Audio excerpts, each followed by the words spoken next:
Hello, this is Omega 13 of the Omega 13 Dimension podcast, and today's guest featuring Mr. Anime and Anime Night 1992. I hope you enjoy this episode.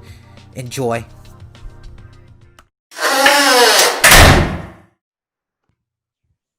Hello, this is your boy, the Omega Protector and the Guardian and General of the Omega 13th Dimension, and as well as your host of the Omega 13th Dimension podcast. It's been a while since I last recorded an episode, and this time we're having no special guest besides our last guest, Mr. Anime, and some couple other ones as well this time.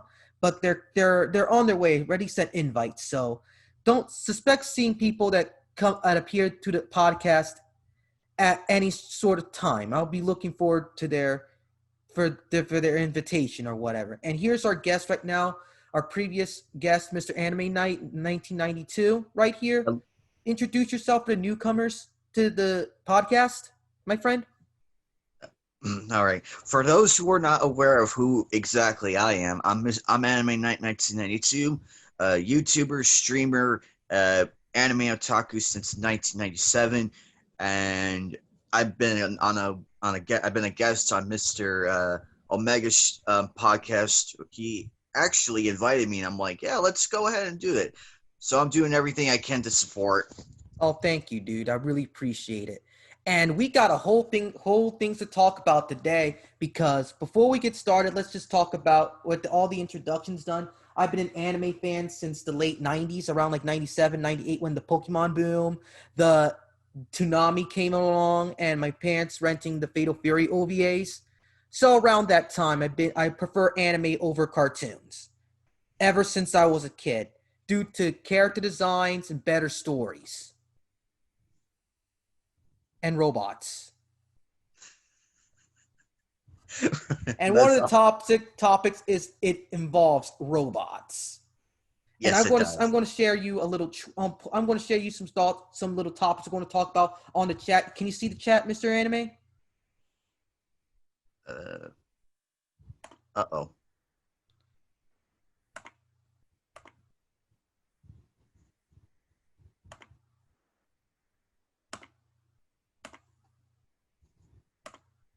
There we go. Yeah. Okay, we're all set over here. I just had to double check everything. Take your time, my friend. I'm just getting some important links here so we can appear. We can talk about today.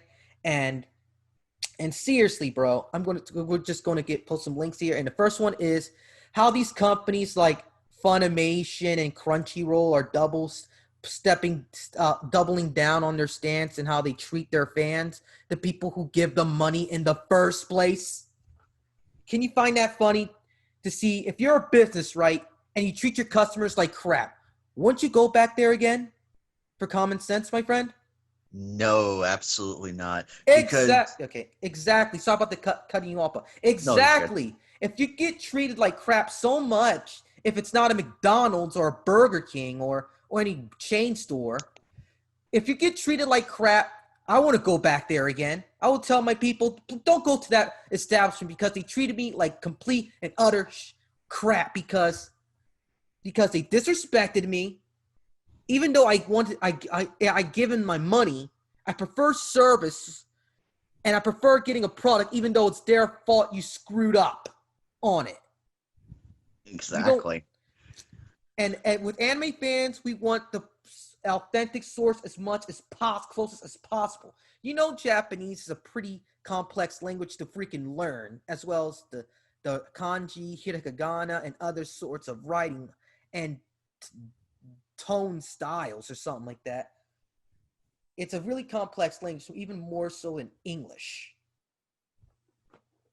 He's right. I mean, in most if you go to if you go to Japan, you're gonna have, even though they have like some English words posted here and there, you're gonna have a hard time reading some of it because most of it you're not even gonna know what it is. Unless, of course, you've been watching anime, then you might have a clarification. You Yeah, might have some ideas, like, oh, some I know idea. what that is. If it's familiar to you and you know what it is, it's like, oh, okay, that's a McDonald's, that's Sega, that's the Pokemon Center. Basic shit. Yeah, exactly, my friend, exactly. It's like you can keep on talking. It's like posting some links and whatnot. We can going to talk a lot today, so we're just going to keep this as organized as easy as much as possible. So can you share? You can share some links too, Mr. Anime, if you want to, about the whole anime deal and how like Crunchyroll is raising prices. Here's my take on that. The reason why they're doubling down is because once Japan announced the coming YouTube channel with the 3,000 Anime log. free anime titles, over 3,000 on the YouTube channel, everybody, myself included, we were like, is this really happening? Is Japan coming out with this shit? But Japan can do it though because they have the resources and they have more leverage than the companies want to admit. This is like their reaction to to this news. It's like, oh my god, what are YouTube giving out free shows? We gotta raise our prices. We gotta keep our customers. And they're doubling down the attacks on the anime fans. Like, oh, if you go over there and support us, we'll make fun of you. Exactly. Piracy, yeah, piracy. Look at the music industry. In the 2000s, it was rampant, like crazy, because people were getting viruses left and right and whatnot. And let me tell you, due to like Spotify and whatnot, that piracy went down to the point of non-existence anymore, due to like free accounts and the like. Actually, I like Spotify's approach with that. It's like, here's a free account. If you want to go premium, that's optional, but enjoy the free account. But I think with a free account, you're like limited to what you can. A lot of crap. Yeah. Which is not that bad. I mean, as long as I can find a certain title or a certain song that I like, if it's on the free side, cool, I'm happy. Yeah. The premium stuff, that's optional. And I like it like that because it's like, okay, if I want more stuff, I can actually pay for it, but they're not forcing you to. Exactly, unlike Crunchyroll or Funimation. You can't even do on Funimation. Their site sucks ass, man. Because on the free stuff, you can't even watch their crap unless you get a subscription. Yes, I tried it before. That right there, that is what pisses me off. It's like, Jesus Christ, at least have something on the free side to keep us interested in coming back. Yes. Or do a rotation every now and then. And it's like, if you love what you see, then we have the premium subscription for this price every month. It's optional. Okay, I agree with you, bro. Because really, with the whole situation and whatnot, and people are like getting tight on money and whatnot with the whole COVID shit. But let me tell you something. Apologies if your dog's barking. Apologies. That's okay. I got friends who have dogs and pets. So, anyways. Look at this link here. Look about the whole analog thing. They should have been done. Here's my take on it. They should have did this around like 10 years ago, and it would have been successful. Look at all the foreign shows and cartoons for children, and some animes. Even here, and some anime studios are even doing this now. TMS Entertainment. I can share you their YouTube channel, the official TMS Entertainment and YouTube channel. They even got like Sonic X, and there's some stuff on there that they uploaded for free on YouTube, which is really cool.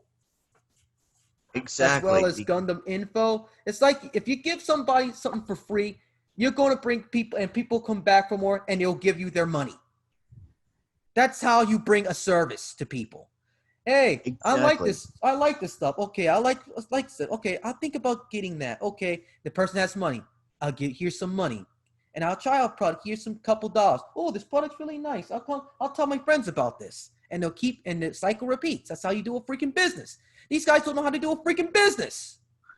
Exactly. And back to my point, I mean, what I've said and everything, you wanna keep the customer interested and give them the option. Don't force it day one, like, oh, to watch this you need this. Yeah. Why not just do it the regular way? Like, hey, check out our free shows, and then at the end of the video, when you're done watching the episode, a thing will pop up, be like, hey, if you enjoyed this episode and series, feel free to check out our premium content anytime you want. Here's a set price. You want to give the customer the option. If they don't like it, then they can move on and go do something else. Not force them in your face every time or make it harder and harder and harder to keep the interest going.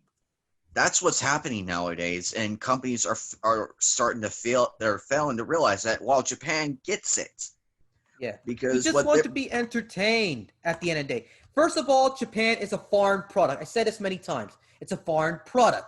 You don't change their foreign product. It's like ordering some Indian curry from India and you demand them to change their ingredients because you don't like the taste. uh, Exactly. It's kind of funny. Exactly that. It's a foreign product, but we just want it as the authenticity as close as possible, and we want to be entertained because COVID-19 is people lost their loved ones, people lost their jobs, people lost everything, and events getting canceled and whatnot. This is supposed to be the year of greatness. Now it's the year of suckage. exactly. I had to put my cosplay on hold because of all this. I was going to go to the Comic-Con this year of Damn. May and Yeah. go meet the Sailor Moon Yeah. VAs because I was Yeah. so excited. I'm like, oh my god, all three of them, Yeah.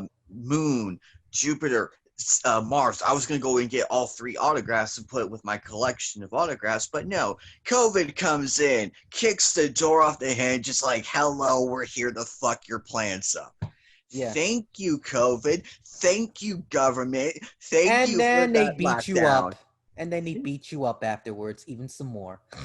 Yep, Even though you, these yeah, lockdowns have beaten the crap out of us. yeah. I don't I blame you, mean, I dude. don't mind it, but like after a bit, it's like, okay, can you release the lockdown now? There are no new cases. But no, we're like, oh, we're gonna keep you guys closed. Stupidity at its finest. Yeah. Here's the I'm funny thing. hoping. Yeah. Here's the funny thing about this. Imagine if the presidency was over and they announced a cure. Wouldn't it Exactly. piss you off? Why just release the cure sooner? Exactly. It's I don't. like, It's like something they're just holding it due to political reasons, which is like BS. or like that one Family Guy episode where Carter Schmidt has the cure for cancer and he's withholding it in that vault to Yeah. keep the profits to himself. Yeah. It's kind of like that basically. Yup. And government's Carter, the cure is the coronavirus cure, the vault is the lockdowns and all the bureaucratic bullshit. Yeah. Yeah. And the other thing Basically, I like to bring. 2020 is making 2021 look a lot better. If I Yes. had a time machine, I would go to 2021 already. I'd be gone. Be like, Yeah. hello, 2021. I welcome you with open arms. Yeah. And here's another topic around like Warner Media considers selling Crunchyroll. Any thoughts on that? Oh my god. I know people already did this like Clownfish TV, but we want to give our own sense on it. And Warner Media, let me just say this. I know you're kind of broke right now and they're considering selling Crunchyroll. And why Crunchyroll decided to build an office even though it's just around the time that Warner Media just got bought out and they're thinking about selling you off because they're strapped on cash. It's like they love the game so much, but they have to trade the game off to get the new game because they lack on cash. Uh, yeah, that new office crap pissed me off. It's like, this is what's going on. Yeah. A new office, A really. new I mean, office and original I would be less insulted. I would be less insulted if the CEO like showed his new car and everything. I would feel less insulted. Yeah. But a new office with where Warner is going out of, technically, I don't know if they're going out of business or not. They're bankrupt. They're in debt. Oh dear God, that's the worst. I'm They're in surprised they debt, and haven't. also not just that, but also how Crunchyroll treats his fans. Oh dear God, it was so embarrassing. I left Crunchyroll. I was like, I was done with it. I was done with it. I was like, I'm going somewhere else. And lately, I just been falling back on my on the media I have. And since Kiss Anime got taken down, I was like, oh. Hold on, When hold on, that came, hold on. Can you hold that for a minute? I'm just yeah. going to send him an invite. Okay.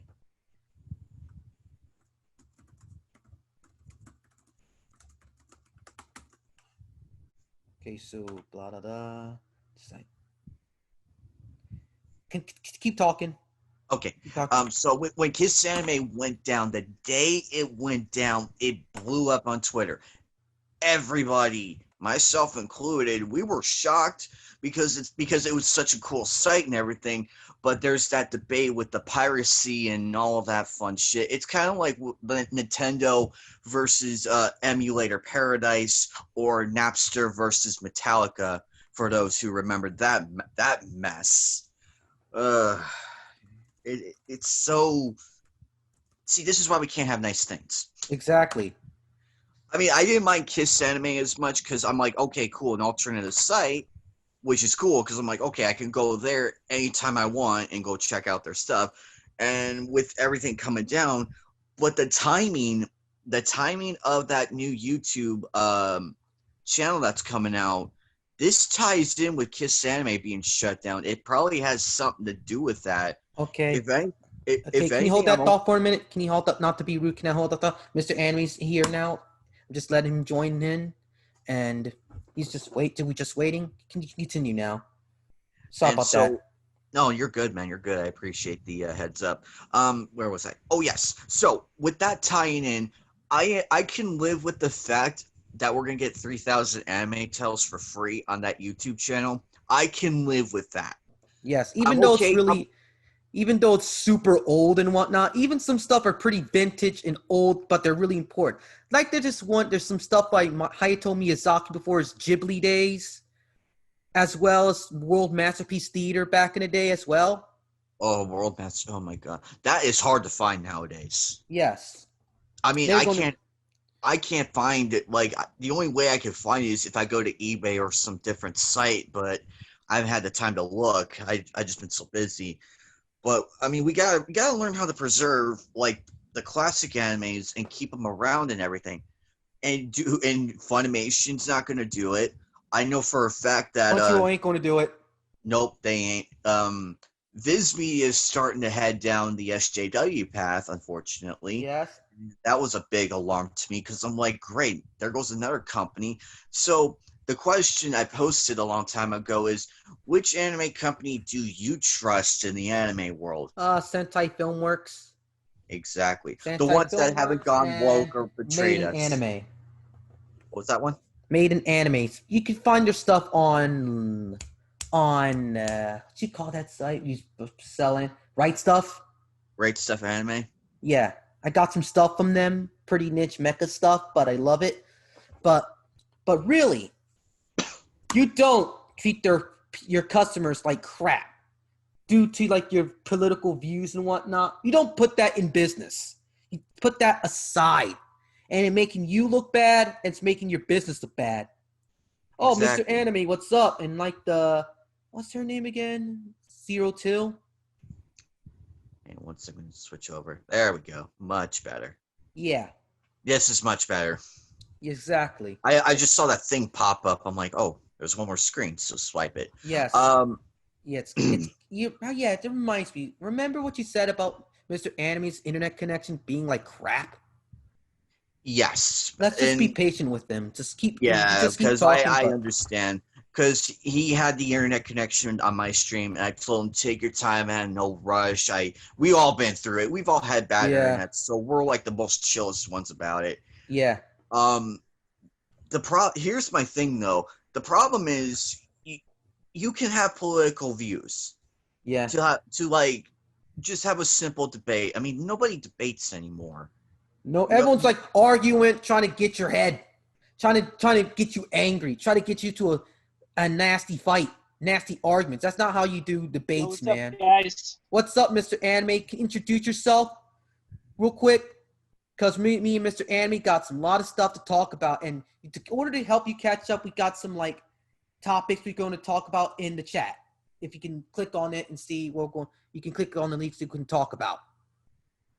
So introduce yourself, Mr. Anime, because Mr. Anime here is a nice guy. We talked about his internet's really spotty and whatnot, and he's on my he's a previous guest on my podcast, and he's a pretty nice and chill guy. Hope you enjoy. So, Mr. Anime, introduce yourself, please. Uh-oh.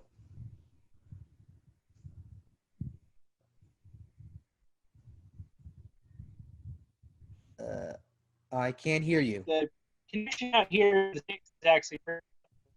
I can hear you, but it's kind of choppy. But hope you, yeah, it's kind of a bit choppy. So, can you help with your internet's connection? You can shut off the video, please, because it sometimes helps a lot when you shut down the video.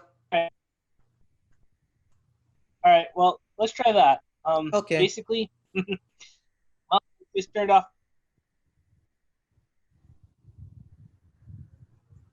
Yeah.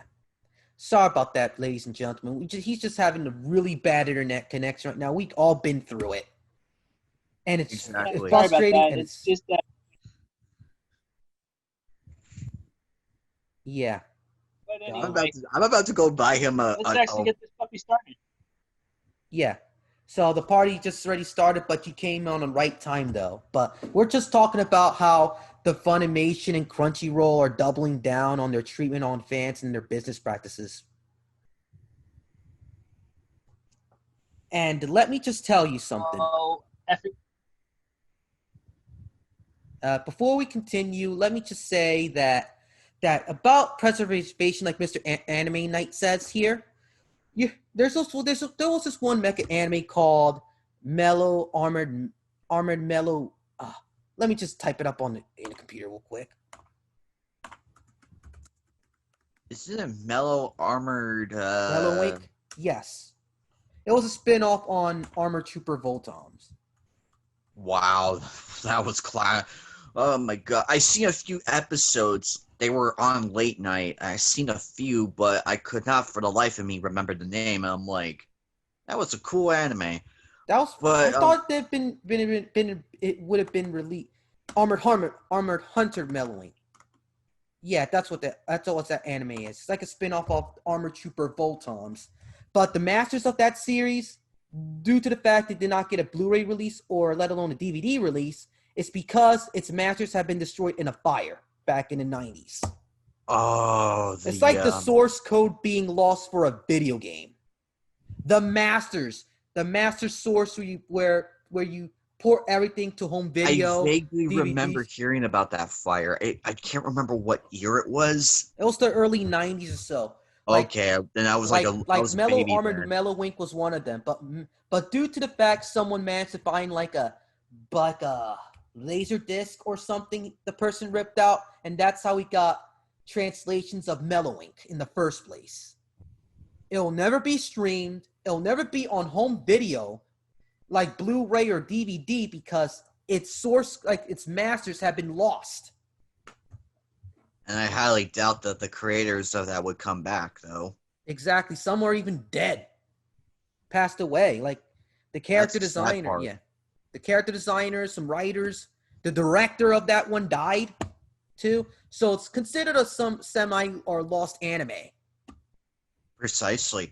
And back to the topic of preserving anime. I mean, exactly, stuff like that needs to be preserved with respect. I mean, toy animation is like literally the only one I could think of that could preserve shit like that, because there's like decades of anime back then.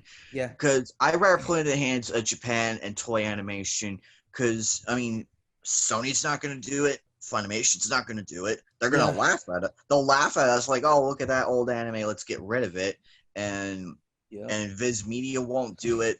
And who's that one? Funimation, Crunchyroll, they don't do it. They just localize. Not Netflix. I would not trust Netflix. Netflix would preserve, man. They probably don't got the masters to put on DVD or home video at least.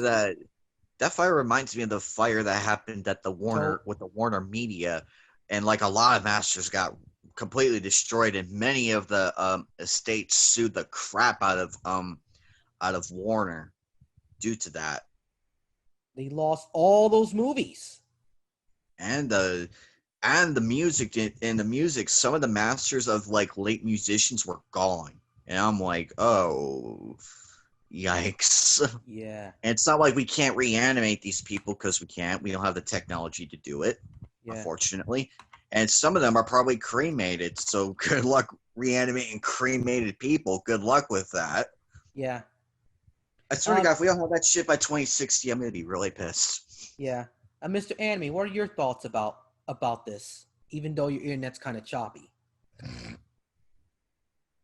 Well, I've been a little choppy, trying to get this connection going here, but basically, I kind of can't stand all these double standards that Sweeney is actually going through with Funimation and stuff like that, because basically they're actually censoring. Okay, continue. Uh-oh. Oh no. He was starting to get good too. Like I would love to hear that last bit. exactly. Because Was I was actually getting sick and tired, Sweeney actually just censoring like all these Japanese games and all Japanese media because they're pandering to SJWs. For fuck's sakes, it actually just freaking just. Why can't you just let people enjoy what they want to enjoy? yeah, Exactly. exactly. And plus that policy is like literally the worst business practice on the planet, because not only are you pissing off the people you're doing business with, you're pissing off the It's fans. shareholders, the consumers. That is the worst deal I've ever seen made by Sony, and it's like, why are you destroying? Business. Exactly. I mean, only an idiot would come up with It's that. about power and control. It's about power and influence. If you don't like something, you try to bar it or minimize it as much as possible. Exactly. Yeah, And Exactly, because Sony, basically everything has to, conform to capitalism because they think that,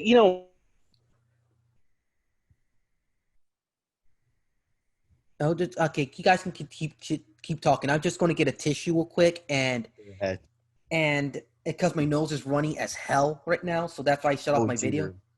Yeah, Okay. go ahead. Yeah. Get that taken care of.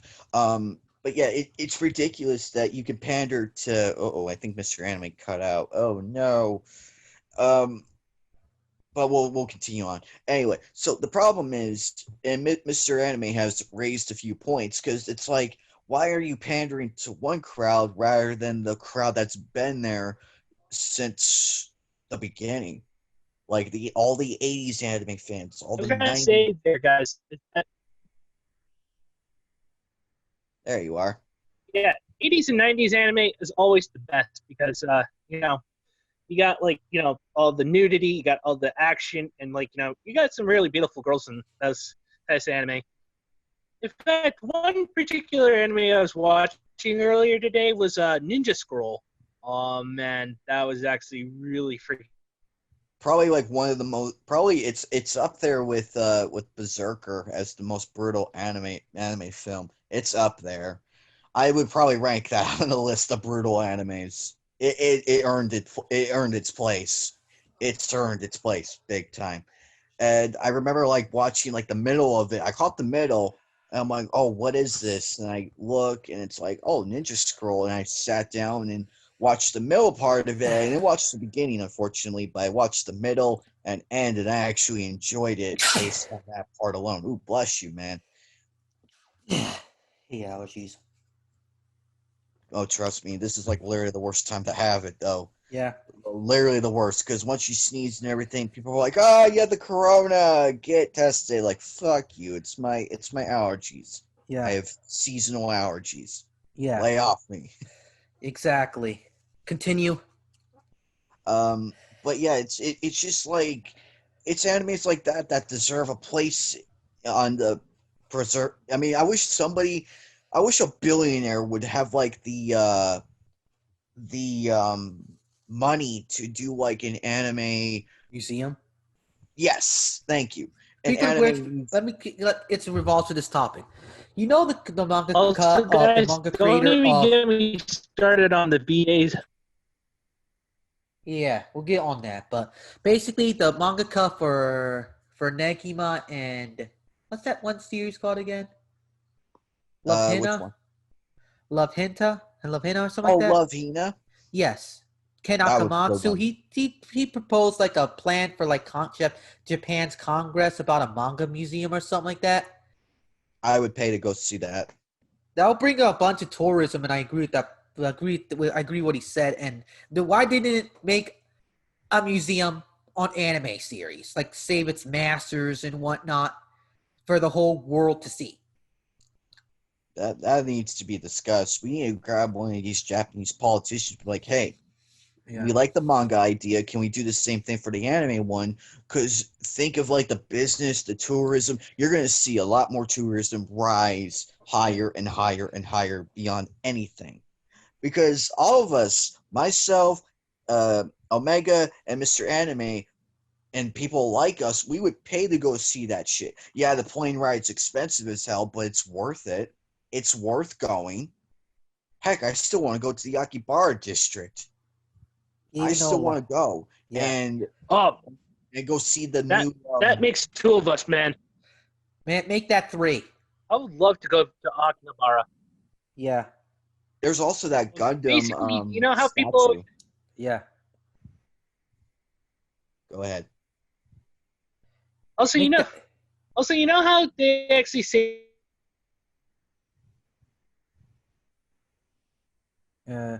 Yeah. To make that 3 as well because I always wanted to go to the district, just walk around the streets of Tokyo, take pictures or video footage if they allow me of the streets of Tokyo Yeah, or that would. Osaka. I think there's a Twitter guy by the name of Mr. White, Lee Japan something. Really cool dude. He lives out there. Yeah. I could probably ask him like because he knows everything about Japan. Yeah. So I could probably ask him like when because I know the cheapest time to fly is in April. Yeah. And I'm probably gonna talk to him later and ask him like where are the best deals and everything, like where are the best places to go. Yeah. Because his page is full of full of like stuff from like the Japanese wedding, the shrines and everything. I just saw his post on that, and I'm like, you're making my wallet cry right now. I want to go, damn it. Yeah. Sorry about that. My nose like freaking out right now. So if I saw about like being sound bored, don't blame me. Okay. Oh, don't worry, we know what's going on. So Yeah, it's allergies. Like yeah. allergies no fun. I usually get them during like this. Here's the weird thing: I get them during the spring and the winter, never during the fall or the summer, which is weird. Yeah. And I'm like, what the hell? Yeah. I live with it though. Yeah. Exactly. Same here. But the other topic we're like talking about the whole piracy thing or here's what's this one thing right here. You just click on the link right there on click on there's this Twitter post here and if you can see the chat you can click on it. You see the chat? Just click on chat and it's right there.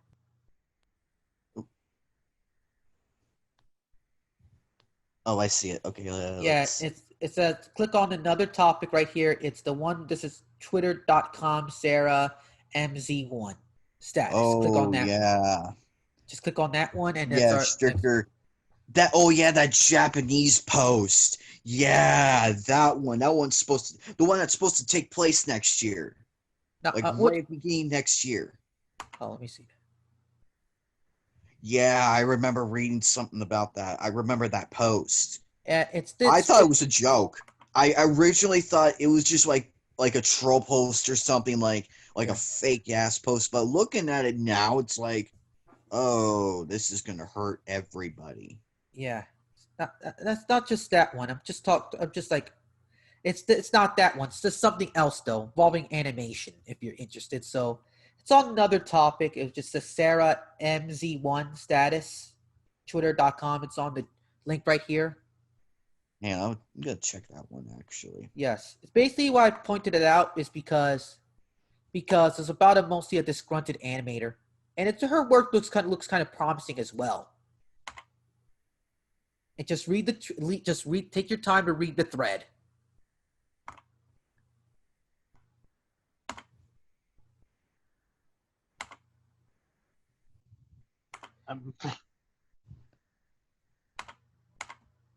Yeah, sorry if I haven't actually had a chance to actually get caught up with you guys. I mean, my connection is like really. Yeah. We understand, Mr. Anime. We really understand. Yeah, exactly.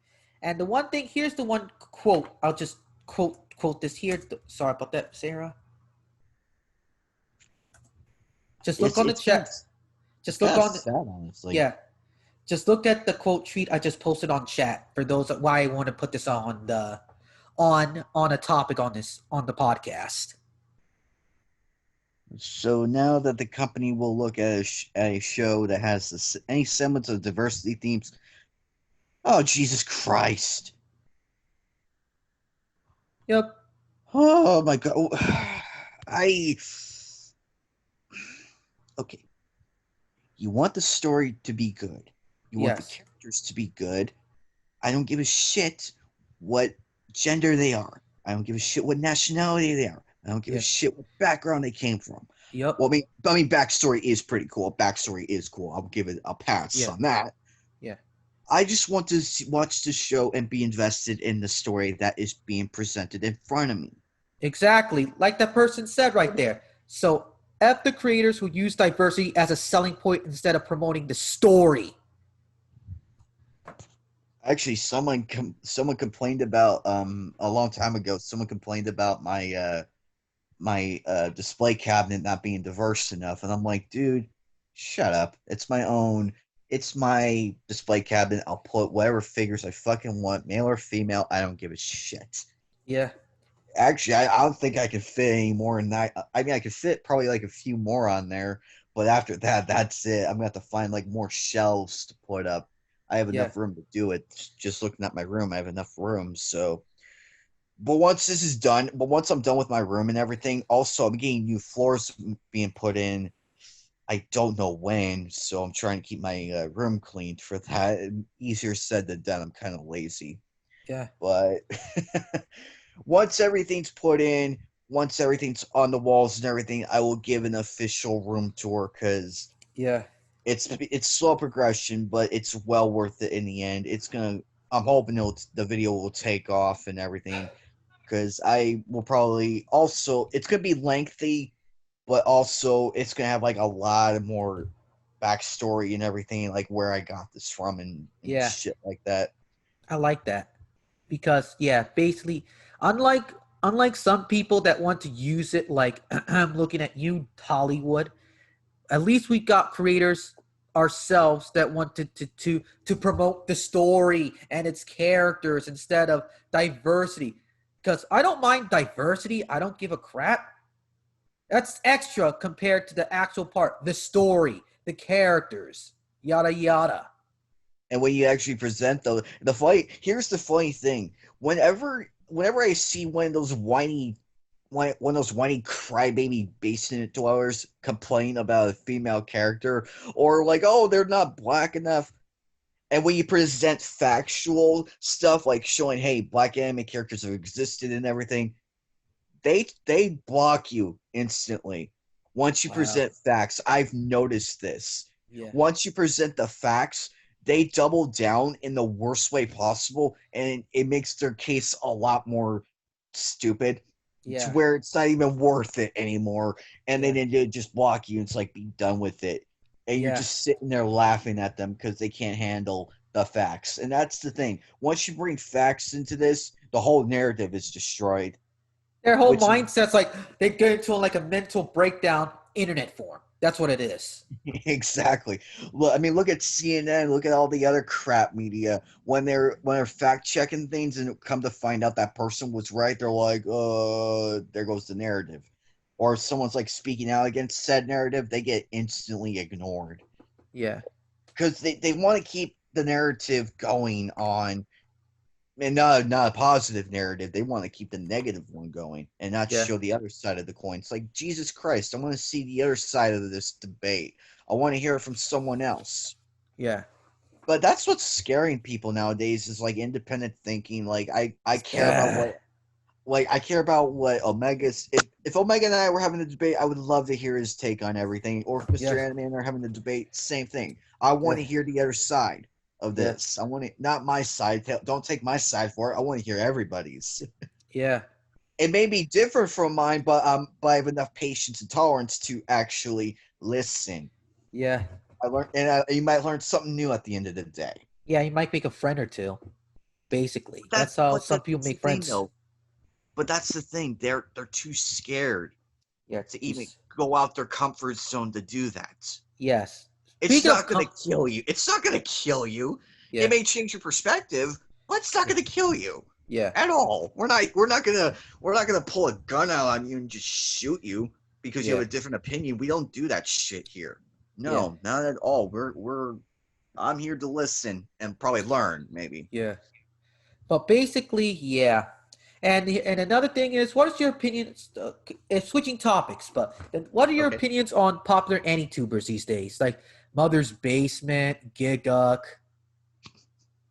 Mother's Space. Mother's Mother's Basement, Basement. Giguk, That is just Giguk. epic. I love that. Oh yeah, Chibi's reviews. I heard of Mother's Basement, but I haven't had the chance to sit down and view the content. Don't That is actually pretty hilarious, though. yeah, just don't, man. He makes some takes, man. Just don't.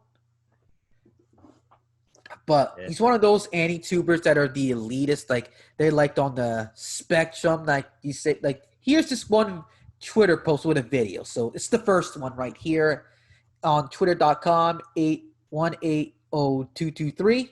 That one, the first one. First Twitter post, Twitter link here, and it's a video. But but I don't get why why this is happening now. Excuse me.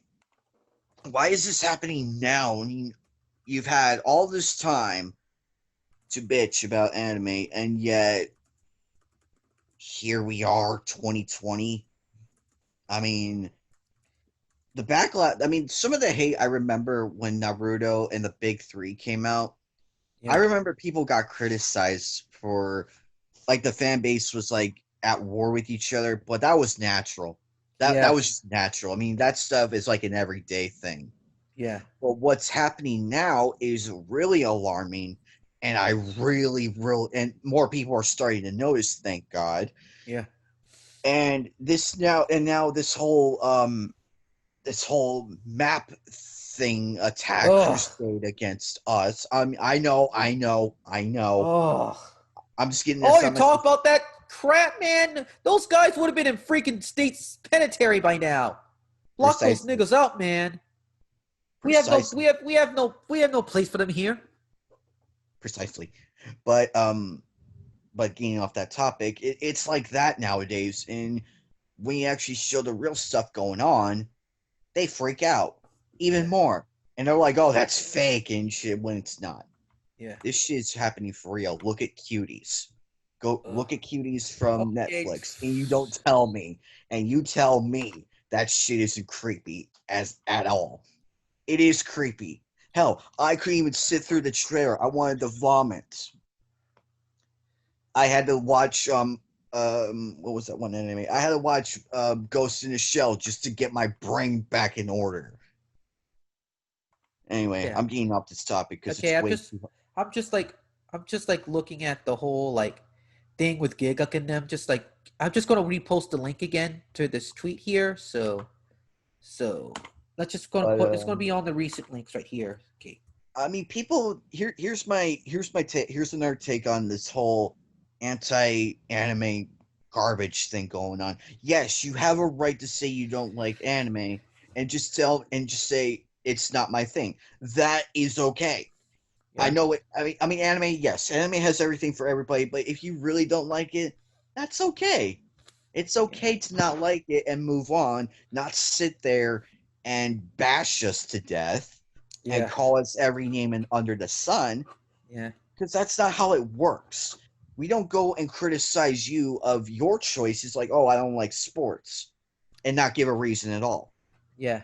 It's like, well, why don't you like sports? Well, it's just not my thing. I grew up in a different culture type thing or some shit like that, whatever the answer will be. It's just simple answers that makes life so much easier rather than complicated contexted ones, because it's like, why? Yeah. And another one here is, I just remember that one video I was trying to get on Twitter. I lost the link. So here's the recent, it's the recent link I posted. So it's just click on that real quick and see what are your thoughts on it. Because it's a hot take for us mecha anime fans, man. It's the recent link.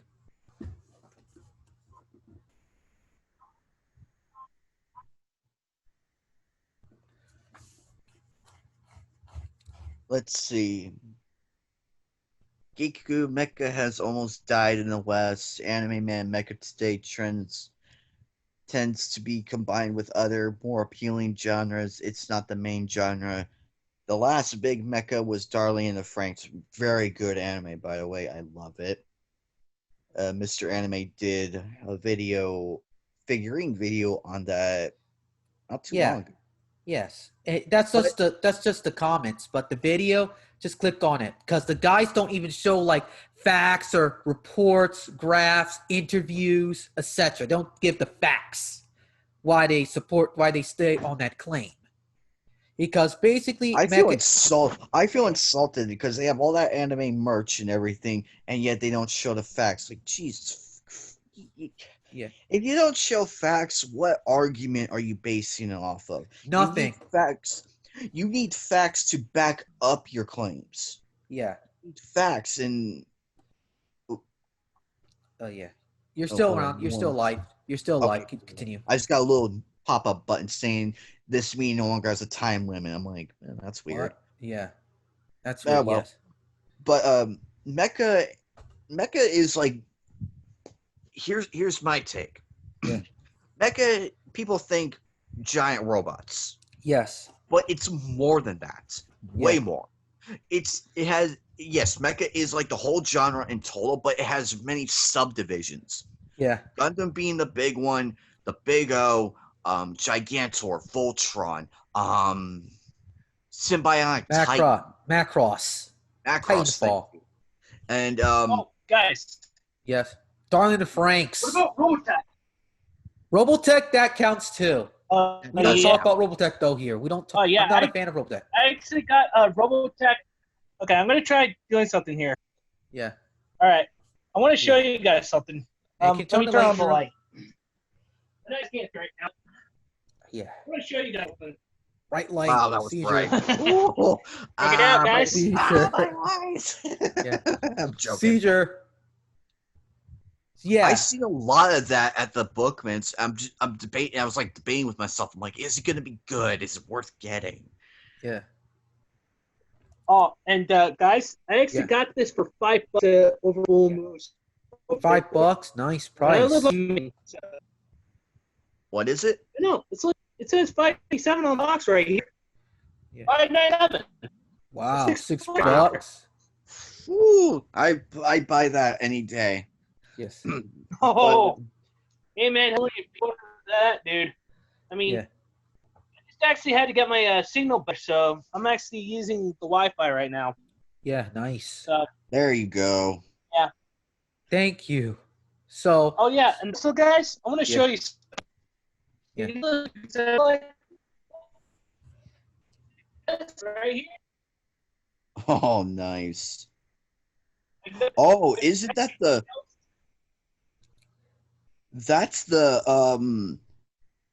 Oh, that's the shelf you were painting. Yeah, I love it. I was actually painting it while I was actually doing like the Keys controversy rant. Yeah. Because I just can't like movies like that be made. Yeah. Because it's actually like pedophilic and all that stuff. Ugh. I mean, I don't want to go down that road. Okay. No. That is off freaking limits. Yeah. Straight up. Yeah. Exactly. But But let me so you continue about mecha. It's like a whole like there's two separate main genres, subgenres thank of you. mecha: real Thank you. I robot was and trying to. super robot. Super robot involves like more over the top action. It's way more hopeful and uplifting. It the robot's like is like an extension of the human body and whatnot. It's like a show, or other words, it's like a shonen anime.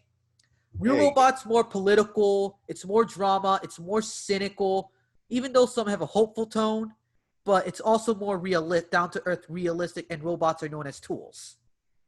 Precisely. And back to and oh Jesus Christ. Yeah. So yeah, mecha is like the big one, but there's many subdivisions in it as to what can be mecha. Look at Astro Boy, look at Battle Angel Alita, look at Ghost in the Shell, Texanalyze, Love that show. Need to get the DVD on Technolize. What was that one? Hey, wait, you heard of Technolize? Yeah, I've actually had the first season of it until unfortunately it got stolen. Damn it, your girlfriend took it from you? No, an ex-friend who I thought was my friend, but turned out to be a thief. Wow. I demanded it back, and he already sold it for $500. Damn, it must be a druggie or something. I wanted to beat the shit out of him, but Don't unfortunately, blame his dad is a cop, so Oh. nothing you can do. Once Yeah. the law's brought in, it's like great. Corrupt cop. Probably. I don't want to take my chances. It's not worth. There's some ass kickings that are worth it, and then there are some not. Yeah. This is one of them. Yeah. So back to what I was saying, but Texanalyze, I guess technically Code Geass is a mecha, and so It is. Full Metal Panic. They're mecha series. The real robot underneath. But they have like the real robot some series. certain elements in it. Yeah. But that's what I'm saying, though. I mean, there's lots and lots of different animes. Mecha isn't gone, and Mecha isn't dead. It's thriving better than ever. I mean, with the live action Battle Angel Alita movie, which by the way is the best one out of the bunch. Hey man, hallelujah! Ain't a part of that, man. Exactly. I got it. Look, I got you. I got to show you something, my homies. I got you to show you something. Because All right, Battle let's see Angel what you got, Alita is live action done right. And many companies need to take note of that, of how to properly do one. Exactly. I put it up there. My DVD collection right here. Oh dear. Also, I hope you didn't break anything. real quick. Yeah, go ahead. Okay. Basically, you know how some of these live action spin-offs are actually failing because basically they don't stick close to the source material. Exactly. Don't respect it. And people stop about looking like a walrus right now, but look at this. Look at this beauty right here. Official home release video. And speaking of which, before we began, I would like to show something with Mr. with you guys here. What I got recently. First, let me show you the novelization of Final Fantasy 15. I just want to see how the book is and whatnot. I don't like FF15 that much, but I just want to see how it ends. So it's a novel. People have been doing that lately with Game of Thrones. They read the books and then they're thinking about he's writing 2 more books. I think 2 or 3. Yeah, and here's which I'm okay with the recent King of Fighters manga right here. Ooh, wow! You don't see that anymore. Manga? Well, the if you guys are actually Batman fans, check this out. Fatal Furies. Batman Death Mask. This is actually a pretty good read. See that? Yeah. See this Fatal Fury right here. I got this the same day. Nice. Ooh, nice. What? You know Terry Bogard from Smash, right? Or SNK?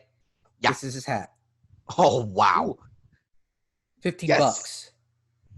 How much? $15. Ooh. Wow. Nice.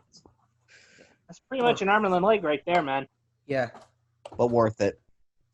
Yeah, so I'm gonna wear it one day. So I really love Fatal Fury because he represents how I got into anime and fighting SNK as a whole. I really love the character and the OVAs.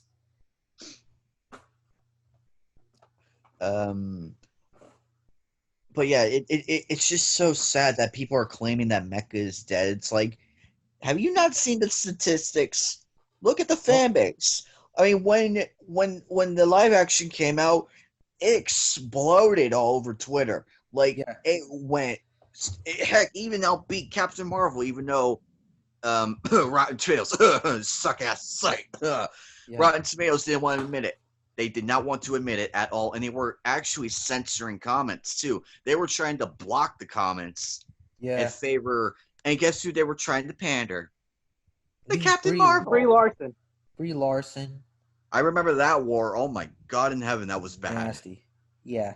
Speaking of which, let me tell you something about that. Tell you something about something along the lines of this.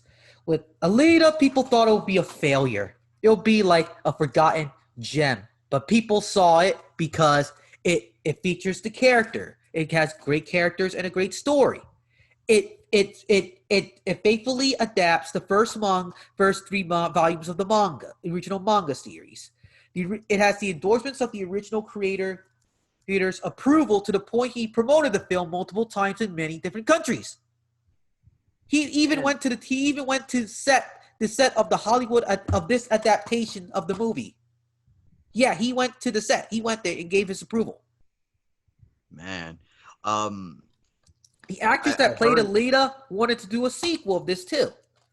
I don't blame her. I mean, she was great as Alita. She was great. She had the look, the actual emotion. She showed a lot more emotion. Yeah. And she had like some amazing lines that were taken straight from the anime. Yeah. And that is how you do it. You don't go and bash a certain, like Dark Phoenix, because that movie is trash, unfortunately. One of my friends liked it. Close to the source material, no matter what. Yeah. That's what's lacking nowadays is source material. And look at that. And also, Kathleen Kennedy continues to lie. Yes, you have the source material. Who are you trying to fool? You have it. There's the extended universe. There's the comics. There's the books. You have all this material to do, like, probably films up until 2090. If we're talking realistic, you have enough films to do to go all the way to 2099. He did that because he actually does not like Star Wars. That's true. She wants to like pander to the lowest common denominator and whatnot. But really, with Hollywood, with these reboots like Powerpuff Girls and whatnot, they don't need to freaking do a reboot on that shit. The only it doesn't need to be dark and gritty. Flat out refuse. Exactly, flat out refuse. Shoot it with a gun. I don't want to say any more about this, but on Twitter, but really, I do not like it at all. It's like pissing me off. Like, man, another. The only good reboot? one was the. There was one before the hilariously failure there was one more before that. I think it was in 2011. I think it was 2011, 2013 when they came out with that other Powerpuff Girl movie before the 2016 reboot. I can't remember the name of it. Yeah. But that one was, despite the style and everything, I actually enjoyed it because it felt like Powerpuff Girls to me. But when I sat down and watched the 2016 reboot, don't refuse it. Cringe all over the place. They didn't even contact the actresses.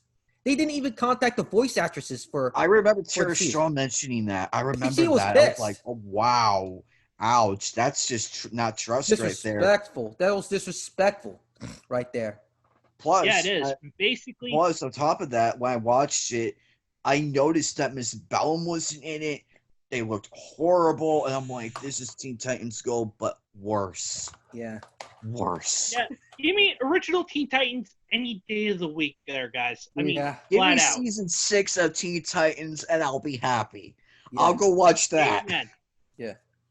Yes. Oh, that Cartoon Network post. That joke post when they announced that it was like a troll account posting season 6 of Teen Titans. I almost believed it. I almost same here, did. dude. I was like, what? They're coming out with and like come to find out it was a joke account. It was a parody account. Oh, I've never been so angry Yeah. at a parody. I never been that angry at Yeah. parody because But parodies make me laugh. Yeah, but really, people look at Samurai Jack for years. We almost never had a sequel like over a continuation over like over 10 to 15 years or so after the series ended. Forcibly ended. Yeah, canceled. I'm pissed I'm because still freaking pissed off at that because Yeah. basically I'm actually a diehard fan of the original Teen Titans. Before they actually pulled the plug on it. Yeah. Why it you was forcing? starting to get to a good arc too. It was like they got through the Raven arc and they were gonna do, I think they were gonna do one or two more arcs and then that was it. Yeah. They did. Now I would now with the final episode when they brought Tara back, no explanation whatsoever. Yeah. And I'm just like, what the fuck? How did this work? And it was a bad cliffhanger. It was a bad one, like really bad. That was probably one of the two arcs they probably wanted to do before they got canceled. Yeah, I was like, well, part of me was like, well, I want to know how Slade got Tara out of that rock thing and what he did to her in all throughout that time. During that whole time they were away. I would have loved that. I would have loved that explanation, but no, they just ended it right there with Tara saying goodbye to Beast Boy, even though she doesn't remember him, and then boom, credits. It's like, what? Fuck! What? I was All right, so guys, confused. I'll be right back. I gotta go do something real quick. Yeah. Time, and I'm just like, oh, help me. But I'm just so sad because it's like with all these reboots coming out, some of them made sense, most of them didn't. Yep. And my roommate said it best. She's like, Hollywood is creatively bankrupt, and Exactly. they're trying to reboot like stuff that worked. Yeah. Like It's creatively bankrupt, and also let me tell you something. It's going to cost like a thing so bad that's going to be like it's going to cost like 15 years of being Hollywood being dormant because they cannot create anything. Actors getting out of work. Back and personally, so with some of the stuff that ended on cliffhangers, why not just create a new new seasons, new episodes? You have all the established characters, you have all the stories, all the backstories, you have even the villains. You have all the villains, all the established ones, the ones we've seen and ones we have yet to see. You have all of that right there to make a new season. You just need the right writers, and that's it.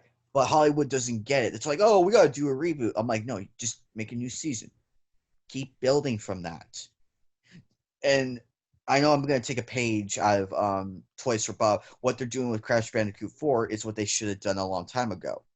You start from the originals. You pick up right where the originals left off. Yeah. Crash Bandicoot 4 is doing that right. It's like they want to go back to the end of Crash Bandicoot worked. Yeah. I'm like, that's all you needed to fucking do. Wrath of Cortex tried that, put too much shit, did too much in so little time, and look what happened. It failed? It failed miserably. Well, I thought that game did all right. What's up? I thought that game did okay. But it did on most contexts, but you could really see where things were rushed. And Twin Sanity got the worst of it. And so it doesn't even look like Crash Bandicoot, man. I was okay. I was actually open to the idea of an open world concept. I was open to it. And I actually liked what they were trying to do and everything. Yeah. But it was rushed. And a lot of content. There was cut content too. Almost everything was cut. Yeah.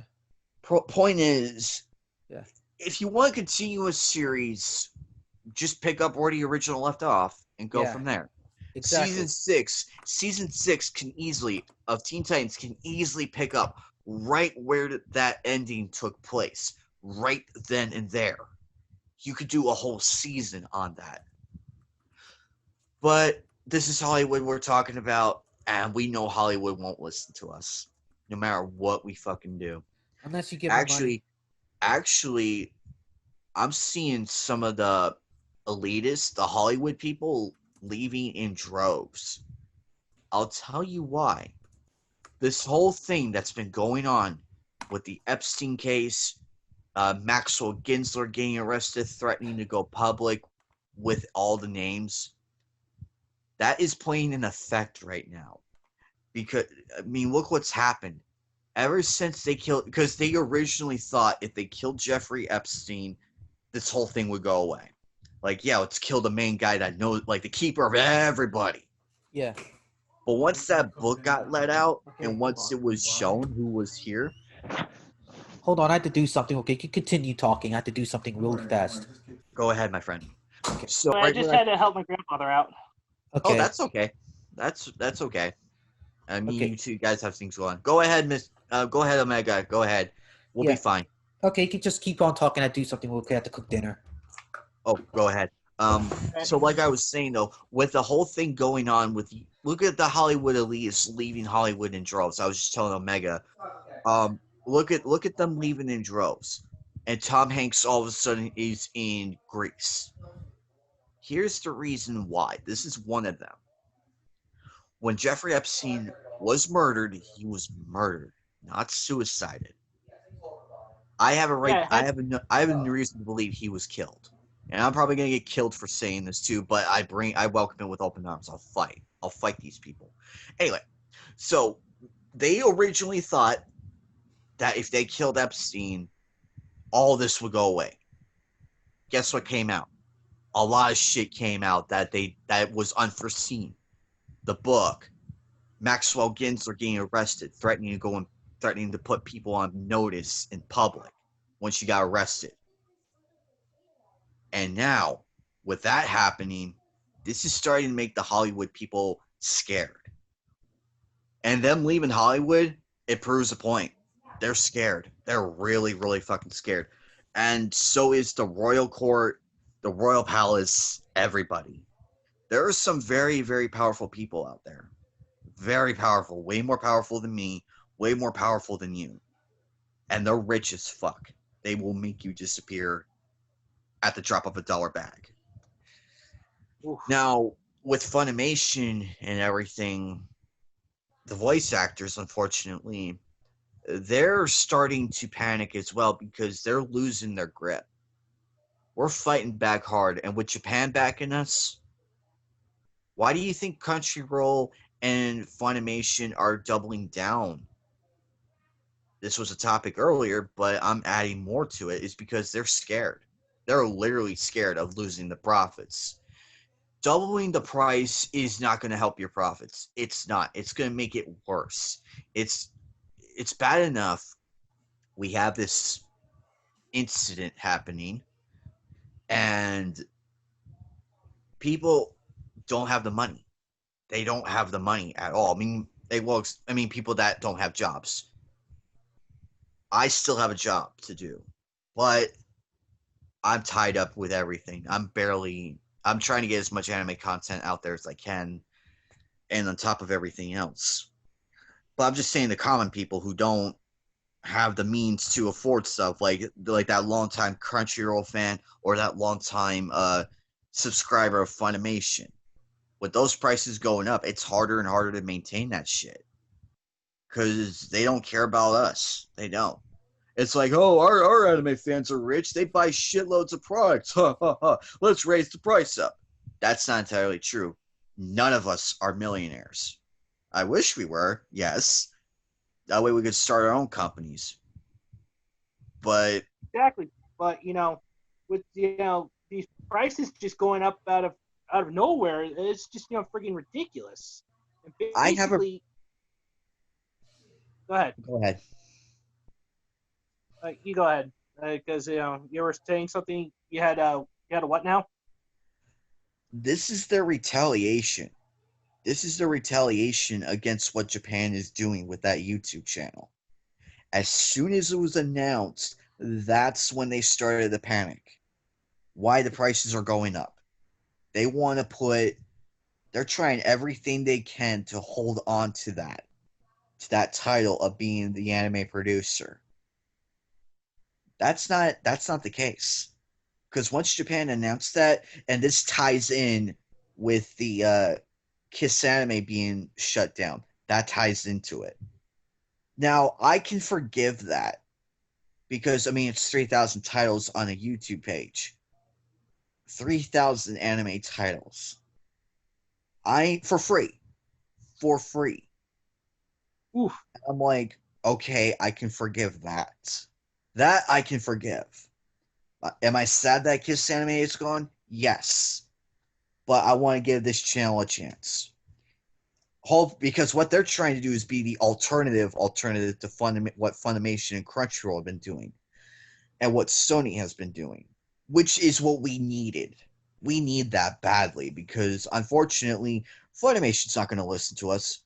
Crunchyroll's not going to listen to us. That dumpster fire that is Rooster Teeth, they're already down the crapper right now. Every new thing that I hear that comes out of that place proves it more and more they're losing their shit.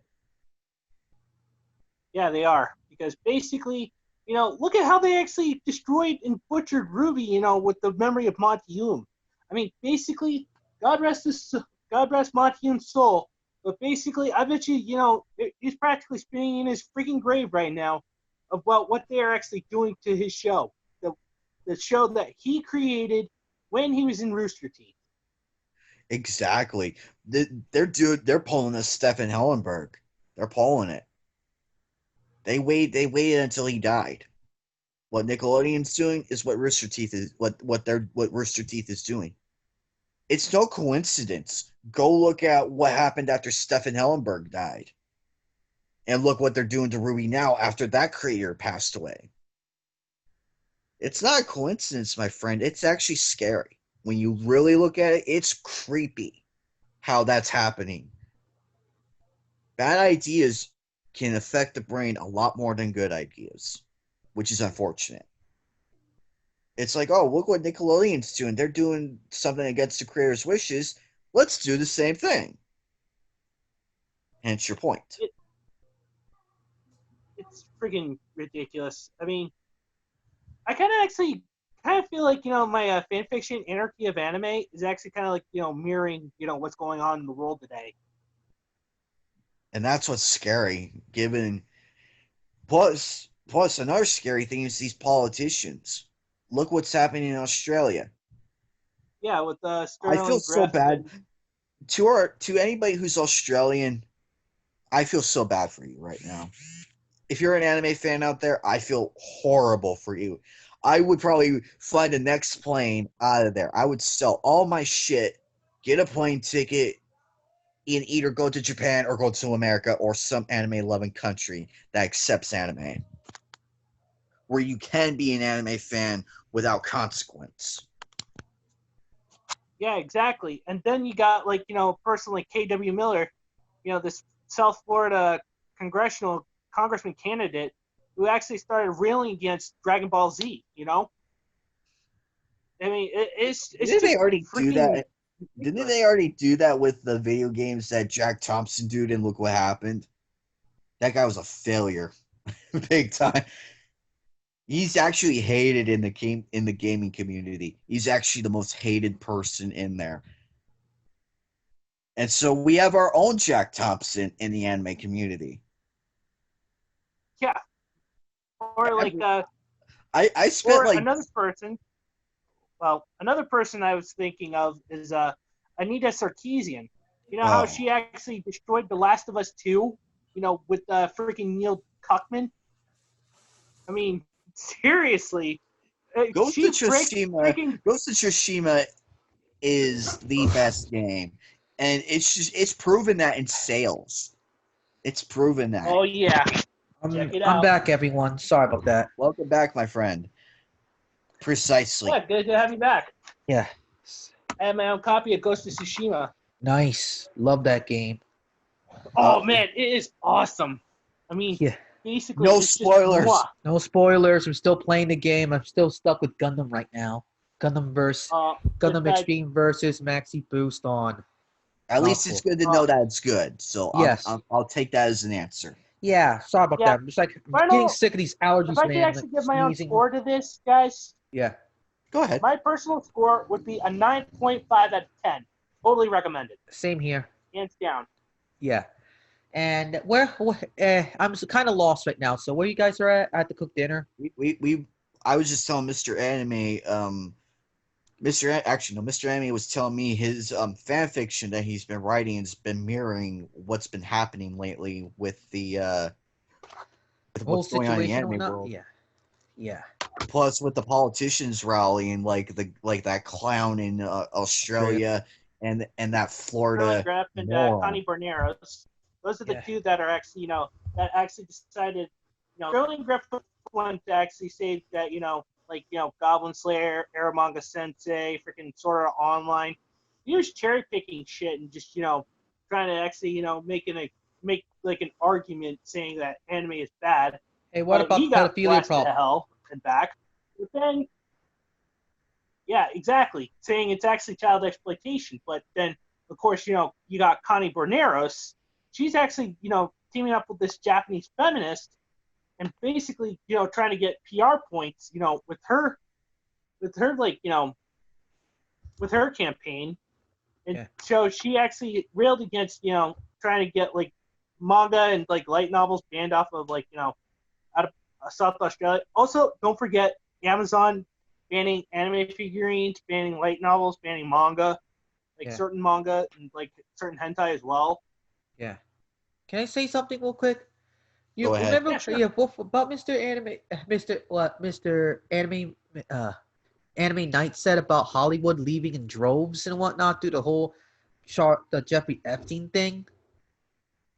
That was really Yeah, interesting. yeah, it was. I can do a recap on that. Yes. Okay. Yeah. So basically, sorry, Mr. Anime, did not mean to interrupt you. I apologize. No, go ahead. I'm filling in Miss Omega here for a minute. What I was saying ahead. about Hollywood leaving in droves, which is true, because look at Tom Hanks in Greece. Yeah. Why is he there in Greece? Why are these Hollywood elitists, these people that are trying to tell us how to run our lives? Yeah. Originally, when Jeffrey Epstein was killed, they thought that this whole thing would go away. Like, okay, I'm safe. I've done some bad things with this dude. But once that book dropped, once that book was announced that Jeffrey had all those people that went to his island, which is called Pedo Island, the names on there were from Tom Hanks, Bill Yeah. Gates, Did the book drop powerful yet? people, powerful people. Yeah. And so that's why they killed him. And since Maxwell Ginsler got arrested and is threatening to go public with the names, that's why people are freaking out. That's why Hollywood. You should have done it. If I was him, would have done it right then and there. Precisely. And also, you even have the British royal like the royal palace after you. You know you're the most hated person when the royal palace comes after you. Yeah. You want her dead, and I know for a fact I know the reasons. And why the Hollywood elitists are leaving in droves is because of that. They know for a fact their name is on that list. Look at Tom Hanks. Just look at what they're doing. They're saying one thing, but really pay attention to their actions. Since they're leaving Hollywood, not because of that California's already fucked up, given the policies and everything. That's another reason. The main one is that they know if they stay any longer and they get exposed, it's going to be hell on earth for them. Yeah. But that's my take on why they're leaving in droves and why Tom Hanks is in Greece right now. Yeah. I mean, if he has a lot to hide, and that's not helping his case at all. Yeah. If you're going to make a case that you're not like a pedo or anything, they're 0 for 6 right now. They're 0 for 6 and all that. Their actions are showing it right now. They have something to do with it. Yeah, a lot of people involved with the Epstein Island thing. I left a very interesting question though on one of my posts. Yeah. It's like, how far would you? I mean, if your name was on that list, would you go and kill that person? Yes. Yeah. If my name was on that list, I'd do everything in my fucking power to make sure that person stays silent. Yeah.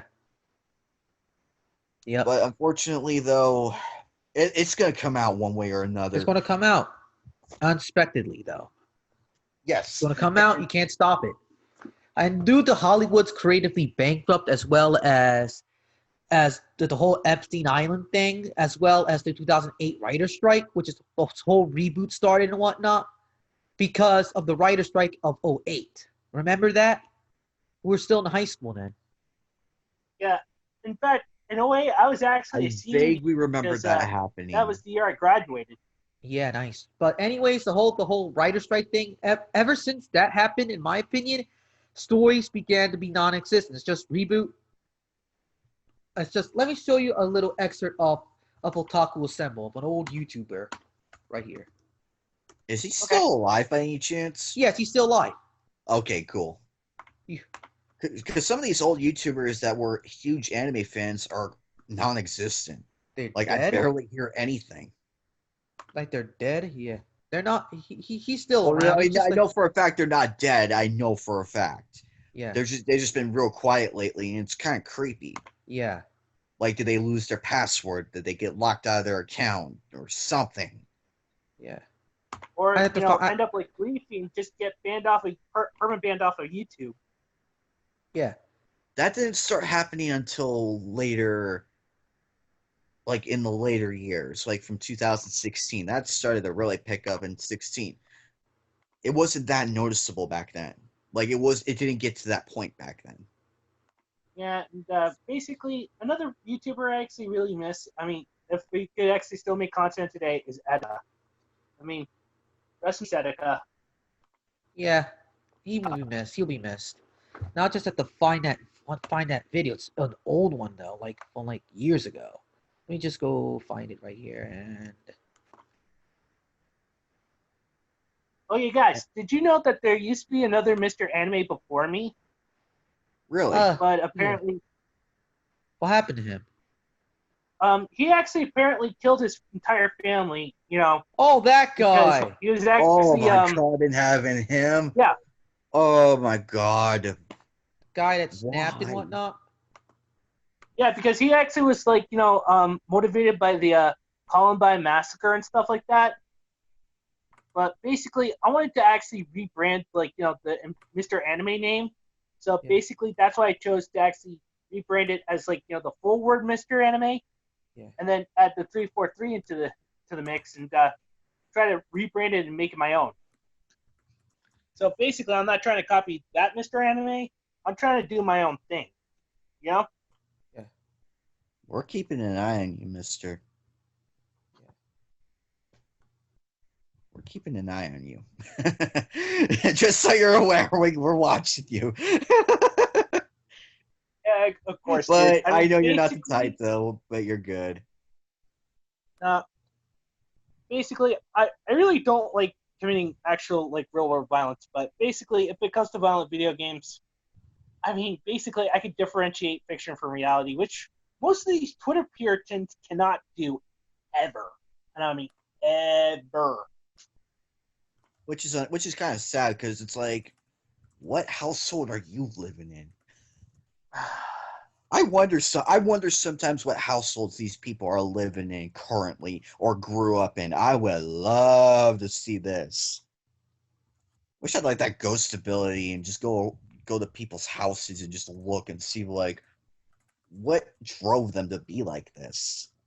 Because I mean, you can't be an anime hater without context behind it. Yeah, they're just doing it for edge points. Brownie edge Unfortunately. points. Yeah. And speaking of which, I found the video right here. From the video I was talking about with Otaku Assemble. The recent link I just posted right now. Okay. And just click on it. Just watch the first couple minutes. And he gives out a good point. It still stands today. Even though it's made around let me see, around Oh, 2011, almost 9 years ago. 9 years anyway, ago, and his opinion still stands. He was freaking right, and I thought they will change, but nope, still the same old BS, man. Adaptation, reboot, remake, etc. It is getting crazy, man. No lack of creativity. People are not even trying anymore. Actors and PR people bashing and attacking fans. doubling down on their stupid business decisions. Yeah, I wish you could see my facial reaction, but my whole allergy's like freaking out right now, and to the point I can't take these tissues out my nose. Like I look like a freaking walrus. And hang on. yeah.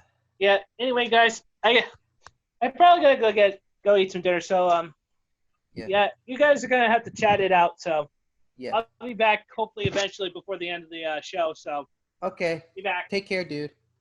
You know you can actually mute the sound and mute the audio and the video. But so anyways, so I just posted this new recent video of Otaku Semos talking about this whole topic, and his opinion still stands today. I'm going to make a video about this, what he said, and I even asked Otaku Assemble for permission to use parts of his video for my video. I emailed him, I contacted him, told him about I can use some of your. And you're more than welcome to use you're more than welcome to use what I just said as part of like more context and everything. Yes, exactly. You have my permission, so I don't mind it. Because what he said here is you can watch the video around like the couple minutes section, and what he says is completely true, because it's like everything comes in an adaptation, a reboot, a remake, forgot what he said, but it's all true. Still, and it was made 9 years ago. 2011. Unfortunately, I mean, with video games, you can kind of get away with it because at least it's a remake of the game and everything. That I'm okay with. I'm okay with Crash Bandicoot 4. I mean, yes, it's a brand new game, but it's taking place right after the third one. I'm okay with that. And they gave out like a good explanation as to the why, and I'm like, okay, I can actually live with this. If there's an explanation behind why they're doing this, and it's like within understanding terms, that's one thing. But if you're just gonna do it outright, saying, "Oh, the old one sucks. We're gonna do this one, make it better," that works in most cases, not all cases, but in most. But unfortunately, none of them are just coming out with like better explanations. Yeah, better Because explanation. there are reboots out there that did work, or remakes that did work. Yeah. But unfortunately, the bad outweighs the good. Big league. Yeah. We've had so many bad. I can't remember how many bad remakes we've had or reboots. Yeah. We don't need those. As long, I mean, if the original creator is behind it, like if he's on board with it, then go for it. Exactly. But if they're not behind it, I would ask the original creator first, like, hey, can we reboot this series and give our take on it? Yeah. You don't see that. Yeah. About Avatar: The Last Airbender on Netflix, the live-action Netflix adaptation. Why do you want to make it dark and freaking gritty? Avatar was already unique in its concept with bending and whatnot. And it has dealt with some serious themes, but it's not all dark and gritty like Game of Thrones and all that crap. We don't need no dark Game of Thrones and whatnot. Castlevania was different. It's animated, and plus it always takes place in a dark setting anyways. But Avatar? Why make it dark and freaking gritty, man? Nope. It won't. It can't work. Yeah. It can't work like that because it does have some moments there, here and there in the original series. It had moments like that, but it was done in a way to where you learned something. Yeah. Or where the character shows more development. Yeah. And they were very subtle on it, like abandonment issues, family turmoils and all that. Those are hot button issues, but they done it right. Yeah. But I can see why the people walked away from Netflix. Hell, I would walk away too. Be like, we're not doing this. Yeah. We're not doing this. If you're not gonna agree with what we're doing, we'll go find someone who does. Yeah. So those people had a right to walk away from Netflix. Yeah.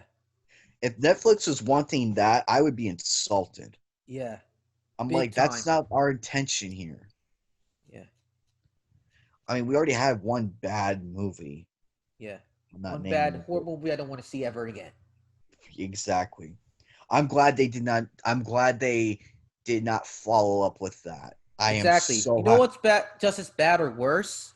Dragon Ball Revolution. That was horrible. It was so bad that even I stopped. I dropped it at the title sequence. That's how bad it is. That almost killed my fandom.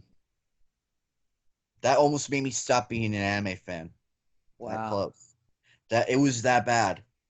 It Yeah. was that bad. It almost made me stop being an anime fan. Yeah. But thankfully, I found some good anime and it got me back in. Yeah. Like it pulled me back. I'm like, okay, thank you. Yeah. Which is why I was so, when Alita Battle Angel came out, I was one of the Scared. skeptical ones. I seen the original anime, I've seen it and everything, but with my experience, but with what Dragon Ball and what the Death Note live action Ugh. did, it kind of ruined my hopes, I guess. Yeah. But I told myself, look, go in, sit down, shut up, and watch, and then give your final thoughts. Yeah. After I left the theater, I was happy. Yeah. I Like was I'm like, happy this too. is I was really surprised. good. I was I was, surprised. It was excellent. and my sister loved it. I mean, Yeah. she didn't watch the anime or anything, but she loved it. A Yeah. non-anime fan likes Battle Angel Alita. Yeah. And she's actually been asking me more about like what anime is all about and everything. Heck, I showed her my Ahego shirt that I recently got. Yeah. She gave me a fucking thumbs up and she said she likes it. Yeah. And she said it looked good with it. Did not bash me whatsoever or called me a creep or Yeah. anything. That is family support right there. I'm Yeah. thankful for that. I'm thankful. Yeah, when I was cooking, speak of family support, I was recording this podcast, and my dad said, "Akili, I hope they don't record you with these, with tissues in your nose." He's really supportive of what I'm doing with the podcast and whatnot, because many parents saying, "Dude, why are you wasting your time being on the podcast and whatnot, doing recording, talking to people on the internet?" Well, I want to learn about different people.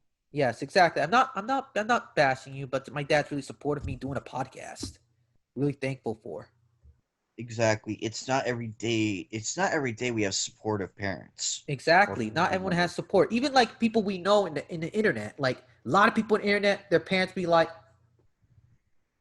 "Why are you into this crap in the first place?" Or "Come on, I got things to do." Or "Why are you just well, okay, why are you just like talking on random people on the internet?" Actually, my disowned grandmother insulted practically me and everybody. Yeah, I was wearing my Death Note shirt that I'm going to retire pretty soon, and she's yeah. like, "When are you gonna grow out of that cartoon shit?" I'm like, She even hates your dad or something, or your mom. she hates my father, and my father's been the most supportive. Heck, Yeah, you know what? He's gonna make me He's gonna crochet me some Sailor Moon, yeah, kind of like this, yeah. except it's gonna be the Sailor Moon Guardians. Nice. He did that He, Tasmania. yeah, Wow, he did. I didn't know you're a fan of Looney Tunes. I like Taz. he's one of my. I was amazed that my dad even knew what Looney Tunes is. I was amazed, Yeah. and I asked him about. It, he's like, Everyone knows what Looney Tunes are. And here's a story about my dad, how he's cool. You know the niche, the ultra popular Japanese series in Japan called Ultraman. I haven't seen that in years, but I know what you're talking about, My though. dad told me about him, and he loved him when he was he loved watching Ultraman when he was a kid, back in the late '70s or so. That's how I found out about Ultraman. Nice. But yeah, my dad was like asking me. I got to talk to my sister and tell her to send the photos that I took from the site because I talked to him about it. I'm like, hey, can you can you crochet some Sailor Moon ones? Yeah, And he's like, yeah, just send me a photo of what they look like what their hair color is and everything, and I'll see what I can do. He I want him to do Sailor Jupiter, but I'll probably get the photo and just put a little note saying, hey, when you have enough green to do it, do this one when you have enough green. because he was telling me what colors he had, what ones are kind of hard to get. So I kept it within stuff that he can work with. Yeah. But this was a huge surprise, though. I am so fucking Tasmania. happy. Everyone knows Looney Tunes, man. Surprised you thought your dad didn't know Looney Tunes. I didn't even well, there's not much I knew about him, but until he started opening himself up more to me about everything, Yeah. the more I like him. I'm actually glad he's my dad and not like that strict parent. I'm glad. Yeah. I can live with that, and I go to sleep every night knowing I have supportive family members. Yeah, it's I grateful. Yeah. I can fall asleep happily knowing that. Yeah. And in a burning building situation, I would take this out first and my roommates second. Yeah. Because my dad is literally in the inner family. Yeah. There was me, my mom, my sister, and my dad. Yeah. Our mom is gone. So basically, Your mom passed away? I'm really sorry to hear that. about 10 years ago. I'm really sorry about hearing that. It's all right. I'm okay with talking about it and now more than ever, but I still have moments where I relapse and have breakdown moments. But Yeah. I'm okay though. I am okay. Yeah. It's just a natural occurrence, Yeah. and it still hurts to this day. It still does, but Yeah. I'm going forward with it. I'm just like, okay, she's gone. I've accepted it. Yeah. I've accepted the fact she's gone, but deep down I miss her. So basically, he's literally the only parent we have left. Yeah. And he is trying. I Yeah. want to give him that chance, and he's done that in spades. Yeah. In spades. Yeah. I can't think of a parent who's actually trying as hard as he is. To take care of his kids. And Exactly. keep And contact with try them. to be a part of it. I mean, given the fact he's in a bit of a bad spot, Yeah. that is beyond his control. I Yeah. understand that. But at least he's trying to be in our lives, trying to be there. At least he's trying, and my hat's off to him. Yeah. And basically in the male part, Yeah. it's just me and my dad now. My grandpa's gone. So it's just now down to me and my father. And once my father's gone, it's just me. Yeah. That's a scary thing. Yes. I'm like, oh my god, I gotta find a female and pop out a kid soon. Yeah. But I'm not that mentality yet. I'm not there Same yet. here, dude. I I'm not there understand. yet. I understand the feeling of losing both my great grandma and my grandma. Oh, trust me. Once my grandpa was gone, I was so fucking devastated. I was planning to go see him before he passed because his health was getting bad, and I was like trying to find a way to go see him. Yeah. I only saw him one time during my stay in Michigan. I only got to see him once, and that was it. Damn. And I felt robbed of like that final visit, that final sat down. I had so much shit to tell him and everything. Yeah. All my adventures. Yeah. But I got robbed of that, and the current person who married into the family isn't being a grandma at all. She's being a cold-hearted bitch. I'm willing to say that. Yeah. Married into our family, my expectation is you be a good grandma. Yeah. She failed that miserably. My dad knows it. My aunt knows it. I know it. Yeah. And my sister knows it. Yeah. She hates everyone. Oh, trust me. We hate our other grandma too on our mom's side of the family. Ugh. She pissed me off so badly to where I flipped the fucking table. Whoa. I flipped the table on the ground because she talked some smack about my grandpa on my dad's side of the family. Like when he got his stroke and everything, she was like, "Oh, he should have died and everything." I'm like, "Bitch!" Oh, I was like, "Ooh, that set me off." I wanted to get out of that house. Yeah. This was 5 years ago. I wanted to get out of that house and left. Yeah. Which is why I'm here. Because I've had it. I was just done. That was my done factor right there. Yeah. But I'm in a better setting. I have better roommates. I have a better family situation. I am happy. Exactly. God will give you trials at the end of the day to test you. Oh, this has been a trial. This last decade has been a fucking trial. I'm amazed I'm even here still. Yes. I'm amazed. I'm surprised. Thought you're like the normal dude and whatnot. Man, everyone got problems. But this, I just want to keep. I prefer people keep, even though you're an associate of mine and a friend. I prefer like you I don't like learning about like people's privates online and Oh whatnot. no, you when I figured Yeah, I share it because you sounded a little curious, so yeah, I figure because you were my friend and everything, and you yeah. do Thank have a you. right. You do Yeah, have a right to know. yeah, That's how I see it. I mean, Mr. Anime has a right to know what's going on. You have a yeah, right to know what's going on. yeah, And the audience, I may or may not know them and everything, yeah, but yeah, what they know is what they know. This is the backstory of me, but that's probably it. And I'm comfortable enough to like talk about it. I'm at my comfort zone. yeah. If I wasn't comfortable, I'm like, can we please move on? Yeah, change the topic. Yeah. But I was willing to like share a little more about me, give like Okay. a like more perception behind Anime Night 1992, the Yes. guy behind it. Yeah. Same here. Yeah, I really appreciate that. And also, I like the name too, due to your love of anime and knights in general. I just love medieval European knights.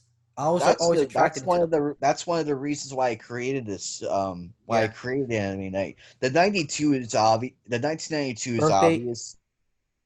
birthday, because I was born in '92. That's my birth year actually, and I Same here. figured it sounded cool in my head, and the fact that Yeah. people actually liked it, it Yeah. actually worked. Yeah. To my shock, I thought I was going to get laughed out of the building, Yeah. but the fact that it gained some respect and notoriety, and Yeah. I'm known by Yeah. people, it's like, hey, look, it's Anime Night 1992. That right there Yeah. is like uplifting. I'm like, cool, I'm recognized. Yeah, exactly. I love that feeling at times. It's extra though. It's internet. It's different than real life, but being recognized for being like an outspoken fan, that gives you prestige. And the Anime Night's obvious. Yeah. But the night thing is one of my favorite medieval times next to the Shogun era. Same here. Love I the could have went with Anime Samurai, but I'm like, it wouldn't make sense in a yeah. way. It But sounds too weebish. Anime Night worked better because it's like this anime dude. He's a knight with a sword and a shield with Yeah. anime all over it. Yeah. It looked a lot. It sounded a lot cooler, and my sister was on board with it. Yeah. She's actually making me um a logo thing for Figure Showcase Fridays. Nice. I can't go into details, but it looks really cool. I can't wait to see the final Oh, product. Mr. Anime's back from the dead. Hello, Mr. Anime. Welcome back to the podcast. Thanks, man. Besides, like I said, I had to eat some dinner, so Yeah. We're all bad. human. Go eat. We're all human here. Yeah. I know. Besides, I just finished up, so Yeah. anyway. Yeah, What are you guys talking about anyway? we're just talking about some catching up. Mr. Anime shared some stuff here about he can explain it better. Basically, I gave Omega more of like my backstory behind Yeah. Anime Night 1992, and also my personal life. But Yeah. I felt comfortable enough to share it with him. But you already know about my personal life Yeah. and all the shit I went through in the last decade. And I also told him why I came up with Anime Night 1992. The night part is because I love the medieval era. Anime is obvious. The 92 is my birth year, and the notoriety I got out of that made it work. It actually worked for once, and besides, I want that username to be known. Like it's like, Yeah. oh, I know who Anime Night 1992 is. I Yeah. know who he is. Yeah. Like, yeah, I'm friends with him. He's great. Yeah. That Exactly. word of mouth gets out, and people are like drawn, like, oh my god, I gotta go see this dude. I want to learn about this dude. Yeah. Or if they I want to learn appreciate about, that. Omega Omega or Katana. Mr. Yeah. Anime, or Mr. Anime. Yes. But If they speaking. want to Yeah. learn about Mr. Anime, or if they want to learn about anything, word of mouth spreads real quick. Yes. Yeah. Exactly. But yeah.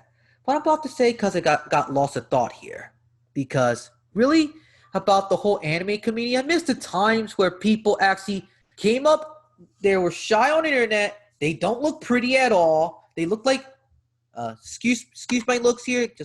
I'm like looking like a walrus right now, but picture me without the being looking like a walrus. So look, it's like you and me I'm and so Mr. sorry for Anime here. I am so sorry for laughing. I mean no That's disrespect. okay, dude. I picture you doing that because I look freaking like a freaking walrus. But anyways, I would look just as ridiculous, so I am Yeah. laughing with you. Yes. Not at you, I'm laughing with you. There's a massive difference. I feel sorry for you, man, because you're going through I your do allergy. too. I mean, no one wants allergies. Yes. Yeah, I think I'm going to clean up my room soon and get rid of the smell and whatnot. So, anyways, let me just say this. Why? Because people who are ugly as hell, like you and me, average looking dudes, going on the internet with their ugly mugs on the face with with a webcam, and people like talking about their love of anime on YouTube and recommendations and crap.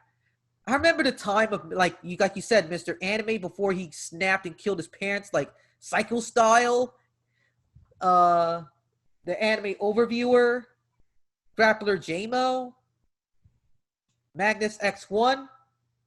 This was like 2009, 2008, 2011 or so. Magnus X1. I haven't heard that name in years. Same here, yes. That's how I started YouTube, and got into anime deeper because of those guys. Goku Fiverr was one of my favorites. He got me into anime as well. Say it again. Say that name again. Goku Fiverr. Goku Fiverr? You know Fiverr Goes West? Yes. It's that one mixed with the Goku from Dragon Ball. Yeah, Goku Fiverr. Yes. Fiverr. Yeah, Goku Fiverr. He's a cool dude. I don't see much content from him anymore, and I'm just like, is he alive or dead or something? He's alive. No, he's alive. It's he just retired. I wonder if he's just that busy in RL because I think he was like a stockbroker or some shit. That is like a different department, and I bet that's a lot busier than what I'm doing currently. Yeah, we just have to start from somewhere though. It's like I miss those YouTubers because they're like normal freaking people. They share the love of anime, not just being famous, but also they actually love the medium and are actually fans like us. We're actually broke as hell, actually using their webcams and like to explain themselves express themselves on YouTube. Unlike these guys these days that just want to use anime as a prestige note, or people who are so arrogant of their prestige and rank that they do all these hot takes without supporting it with facts, charts, interviews, and other basis of evidence to support their claims. Besides, I could actually name a couple of idiots that actually do that kind of stuff. First, you got like Mother's Basement, and then you got people like DigiPro, and then you got people like the Anime Man, because those three are just like total freaking scumbags in my personal opinion. Thank God, thank you, dude. They're garbage. Whenever I do these types of videos, Anime Man pissed me the fuck off. Same here. He makes me cringe. He just makes me cringe, man. He makes a good video here and there, but most of the time he just cringe, man. He's making us anime fans look like creeps. Exactly. Seriously. But here's the thing. Yeah. Here's the thing. Yeah. You also didn't notice that he actually even betrayed, Noble of Lost Paws, because basically they got into a shoving argument and called out their friendship right there. I mean, what? Any tubers with friends are better than any tubers without friends. Yes. That's just my philosophy on this. Yeah. Basically, Anime Man and Noble from Lost Paws got into a spat, and it was what was like the spat? Can you show me a video on that, on their spat or something? Or it's lost? Check under Senpai's home. Okay. He's actually one of the guys that actually tipped me off into it. Yes. This is interesting, man. Like this is like years ago, that surprised me though. But it showed like what a bigger asshole the Anime Man was. Yeah. We used to respect him, but when he went full blown ego, I guess in a sense, and fake SJW and whatnot. Yeah, that just turned me off. Like once you turn into an SJW, all your base is gone. Yeah. The whole base is gone, like completely destroyed. Yeah. Your income would be shit. Hence why movies been bombing lately, because they pushed agendas, and look what's happening in the stocks They're department. broke.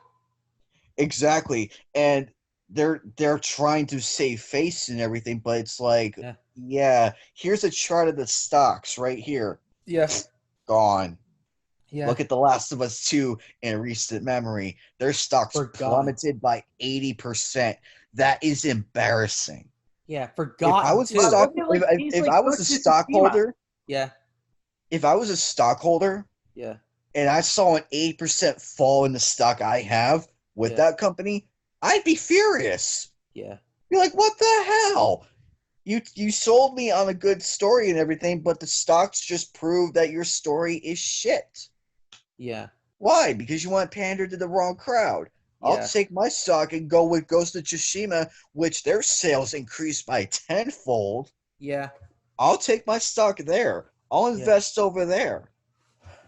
Exactly. People don't understand the way how things work. So, these companies, they think, oh, because we're good and everything, why don't we go see your stocks? Show Yeah. us your stock numbers, your Yeah. sales numbers. That at the end of the day, those numbers base Yeah. on how a product is, whether it Yeah. be a game, a movie, a show. Yeah. Look at the stocks. They'll tell you. Yeah. Don't listen to what that corporate puppet behind the podium is saying. Look at the real facts. Yeah. And not many people do that. Don't believe Scary. what And the also, don't believe what the you got man. like, and also you got people like SJW saying that capitalism is bad. Ah, Hello, McFly, I'm talking to you. Basically, freaking socialism is the true evil here, not capitalism. Because basically, where would we actually look have at any of the stuff that we bought without capitalism, huh? Yeah. Exactly. go look at the cold. Here's something. If people want a good comparison, go look at the Cold War. Go look at that Exactly. right there in your face. Between the West, which like what? Look at West Germany. Look at East Germany.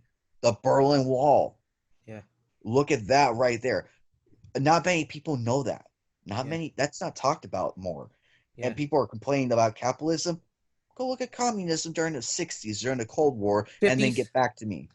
50s, 60s, 40s. Russia, China. Yep.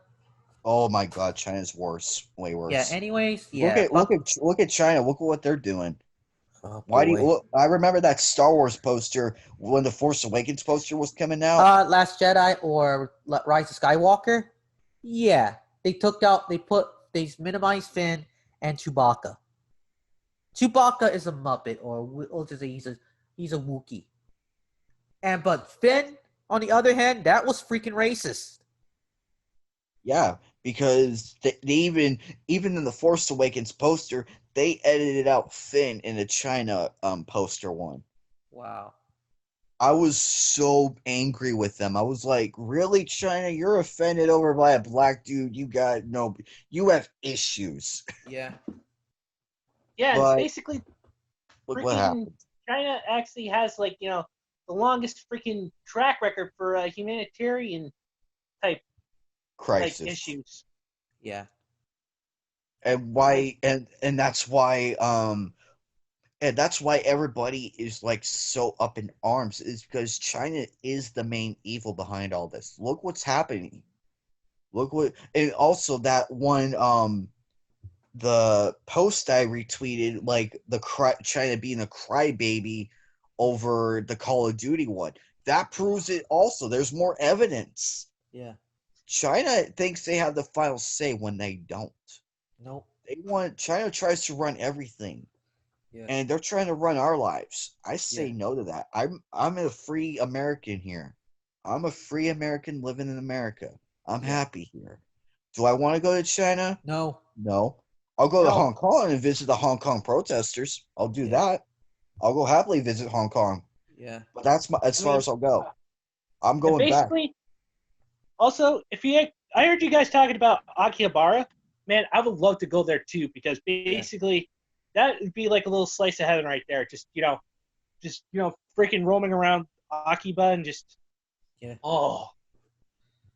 Actually, I think we would. I think they would probably like us there because we're the anime fans that actually give a shit. Yeah. That's on my bucket list right now. Is Yeah. like during my trips to Japan. Yeah. I'd rather go there and live out the rest of like the infant cloud. Like Japan's visit is on my bucket list. So is the Akibara one. I can knock out 2 things off my bucket list in one visit. Yeah. But I'm just sad though because it's like, when was the last time anime? And I posted this thread a long time ago. It's a good thread if you read it. It's a good thread when you read it. I posted a long time ago, like, when was the last time anime fans were respected? When was the last time anime companies gave a fuck? When was the last time you could go out as an anime fan and show it without being ridiculed or threatened? Yeah. When was the last time we had that? I'll tell you. During the peak of the Tsunami era. Naruto era, when the big 3, Yeah. Bleach, One Piece, Naruto. Naruto Thank Yeah. you. and Bleach. And One Piece. And Yeah, One Piece, that's Bleach, when Naruto. that was the best That's the time to big be 3. alive. Yeah. That was the best time to be like 2013, 14, 15 era. right up until that era. Yeah. Then and 16 as well. We'll count 16. Yeah. But right as soon as 2017 hit, we got hit hard. Yeah. Because Naruto With ended, PC culture. Bleach ended. One Piece is still going. I'm amazed. Yes. Yeah. That guy is still pushing out arc Content. after arc after arc. I'm amazed at that mind of his. Yeah. But when looking at it, that's when things started to go bad. Yeah. I mean, the whole Vic thing, at first glance, it was like, what is this? At first, I thought it was a joke. Like someone doing like a bad parody take or some shit like that, or doing like a random shit post, like a one-off thing. Yeah. This exploded. Like, here we are 2 years later. Yeah. No, 3 years later, actually. Here we are 3 years later. Yeah. With everything happening. It's still ongoing. Yeah. And it's like fake anime fans bashing. Why you in the fandom in the first place? You want to bash us? Because can I tell you why? Because they can't control it at all. They divert. They divert instead of control. They cannot destroy and seize, so they divert. Plus, they're also I mean, these fake anime fans, as you crystally put it, they're attacking us. And they have the anime profile pics. They're making us look bad. They're trying to make us look bad. Is it working? Yes. It's because people. It's like they're trying to sway the opinion on anime fans that we're creeps and that we have body pillows. Hey, speaking of which, why you have an anime profile in your pic in the first place? If you're making that, you know what we call people like that? You know what we call people like that? Hypocrites. Hypocrites. Basically, get rid of them. Just a bunch of freaking hypocrites looking for clout, and basically they just pretend to actually be fans of what we support, and basically they just actually sneak in and just leech right off of us. Exactly. Quick. They do with move the hot Game of Thrones or Star Wars or Doctor Who or any other famous brand IP. They just jump on it for some clout. Quick. Yeah. Look at this Uzaki thing. Be careful. Be careful because the SJWs. I saw your post, Mr. Anime. I'm referring to your post. Yeah. Don't believe what they're saying. They're faking the reaction. Yeah. They still hate Uzaki. They still do. Yeah. But ever since that Cuties came out, pay attention to what they're saying. They you know that meme with that Jordan 1 shot Pony Keel, and he's sweating like bullets and whatnot. Yeah, that one. That is actually what their reaction is right now. They're like, let me show you my reaction, like this. Why are you doing exactly it? That Why reaction. Did you do it? Basically, sweating bullets trying to freaking pull the trigger on this guy, and Yes. But they're doing the fake react. They think now since the Cuties is getting much more hatred than Uzaki, they're like, oh, let's get behind with the anime fans now. We're suddenly respected. No, no, We've been no. saying we've been saying this shit for months now. Yeah. Gate. And This is when why people are Cuties came saying out, gatekeep. This is why we're saying gatekeep. If you guys don't mind, I try to bring my associate Black Sage Black D Sage Black D Sage Gamer 1 on an episode, and he's really well known throughout Twitter. But really, we should gatekeep now. We don't mind new anime now is the fans, time. but we should. It's now the time to gatekeep because this is getting ridiculous. They're like disrespecting us in our own home. Precisely. And now is the time to gatekeep anime. Now is the time. Yeah, Because since our opponents are practically distracted with Netflix, now is the time to gatekeep and get something going. Because yeah, we're not going to get this opportunity again. We're not Yeah. going to get this again. We got to do this now. yeah. I mean, I don't know how Hirohige would feel about gatekeeping anime. I don't know his take on it. He Gatekeep might the support crap. it. He might support it. I'm not Yeah. speaking for him, but We need I to mean, bring if him I on an episode, man. We need to do what we should do about Hero Hey. We should bring him on. Try contacting him and bringing him on the show. Yeah, And, definitely. Because basically, I would love to actually sit down and actually do like a podcast with like you, Yeah. Anime Night, freaking Hero Hey and me, and like you know, try to actually get our voices heard and stuff like Yeah. that. Because basically, we're tired of it. You're tired of it. We're sick of it. I hate these poser, fake, or false anime fans. Come on, man. Plus, with what's happening, it's really, really, really scary. And plus, we also have the UN after us. Oh, the UN, they're going to send me a arrest warrant for being an anime fan? Thing. Because what happened was they banned the word, I think they banned the word lolly, and that's a direct attack on us. Yeah. Because lolicons is a part of anime. Yeah. Whether they like it or not. I have a few friends. I know some people who I'm good friends with who are diehard lolicon fans. I don't care what they like. I'm happy for them. They embrace that shit. Go ahead, have fun, knock yourself out. Yeah, not my When they type get of anime. attacked, but when they get attacked, it's a different story. Yeah. Basically, it's actually just fiction. It's fiction. Yeah. Especially. These people don't understand because basically these characters do not exist. They're just fictional characters. And we have a love for them. Basically, in Japan also has like you know a different age like you know of legal consent. You know. Yeah. It's different from the U.S. here, and they don't actually see that because basically, you know. Yeah. It's just ridiculous. Yeah. And also, I mean, if in basically politicians, your fan fiction, Mr. Anime, is becoming scarier by the day. With how real it's become, with like how real it's becoming. Yeah. Like I read one paragraph with the politicians and everything. I look, boom, Australia's against us. Florida's against us. UN's against us. It's like, oh shit.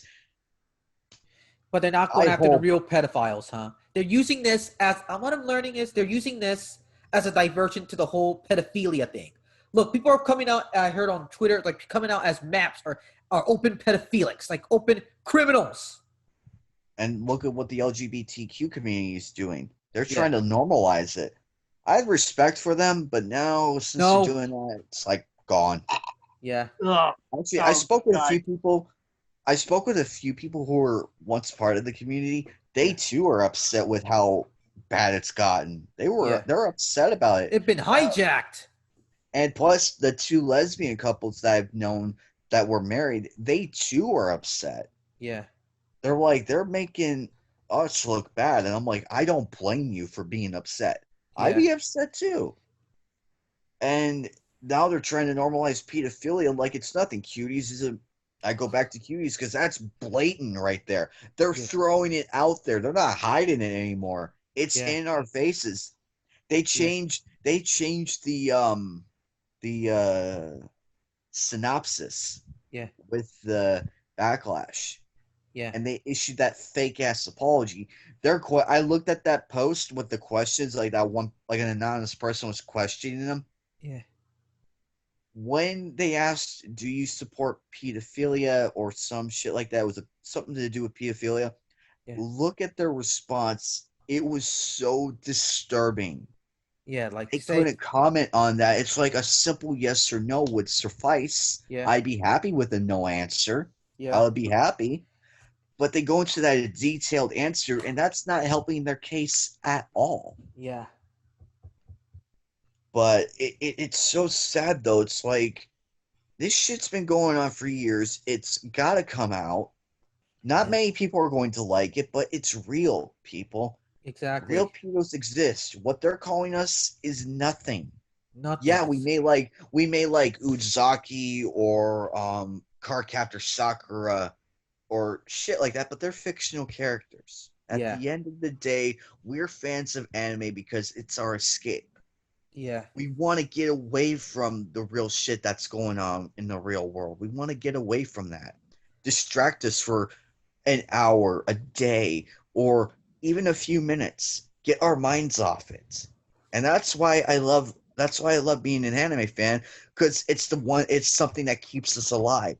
Out of the streets, out of gang violence, the whole shebang. Drugs. Thank you. Off of drugs. Off I of mean, yeah, teenage it's pregnancies and like I whatnot. said. Yeah. Yeah. Basically, without anime, I would have actually either done drugs, I would have gone to prison, I would have actually freaking, Killed I would someone. have actually freaking ended up actually committing suicide or stuff like that. Basically, Yeah. but you see, I actually really had to thank my lucky stars that I have anime on my side, trying to Yeah. actually, keep me, on the straight and narrow Same. path. I Yeah. mean, I'm not a perfect person, but Yeah. I try, living my life as a like, a normal human being in a Yeah. way. But there's and nowadays there's no such thing as normal. But The I'm just sheet trying like to live society out as accepts. best as I can Yeah. without harming myself or other people. Yeah.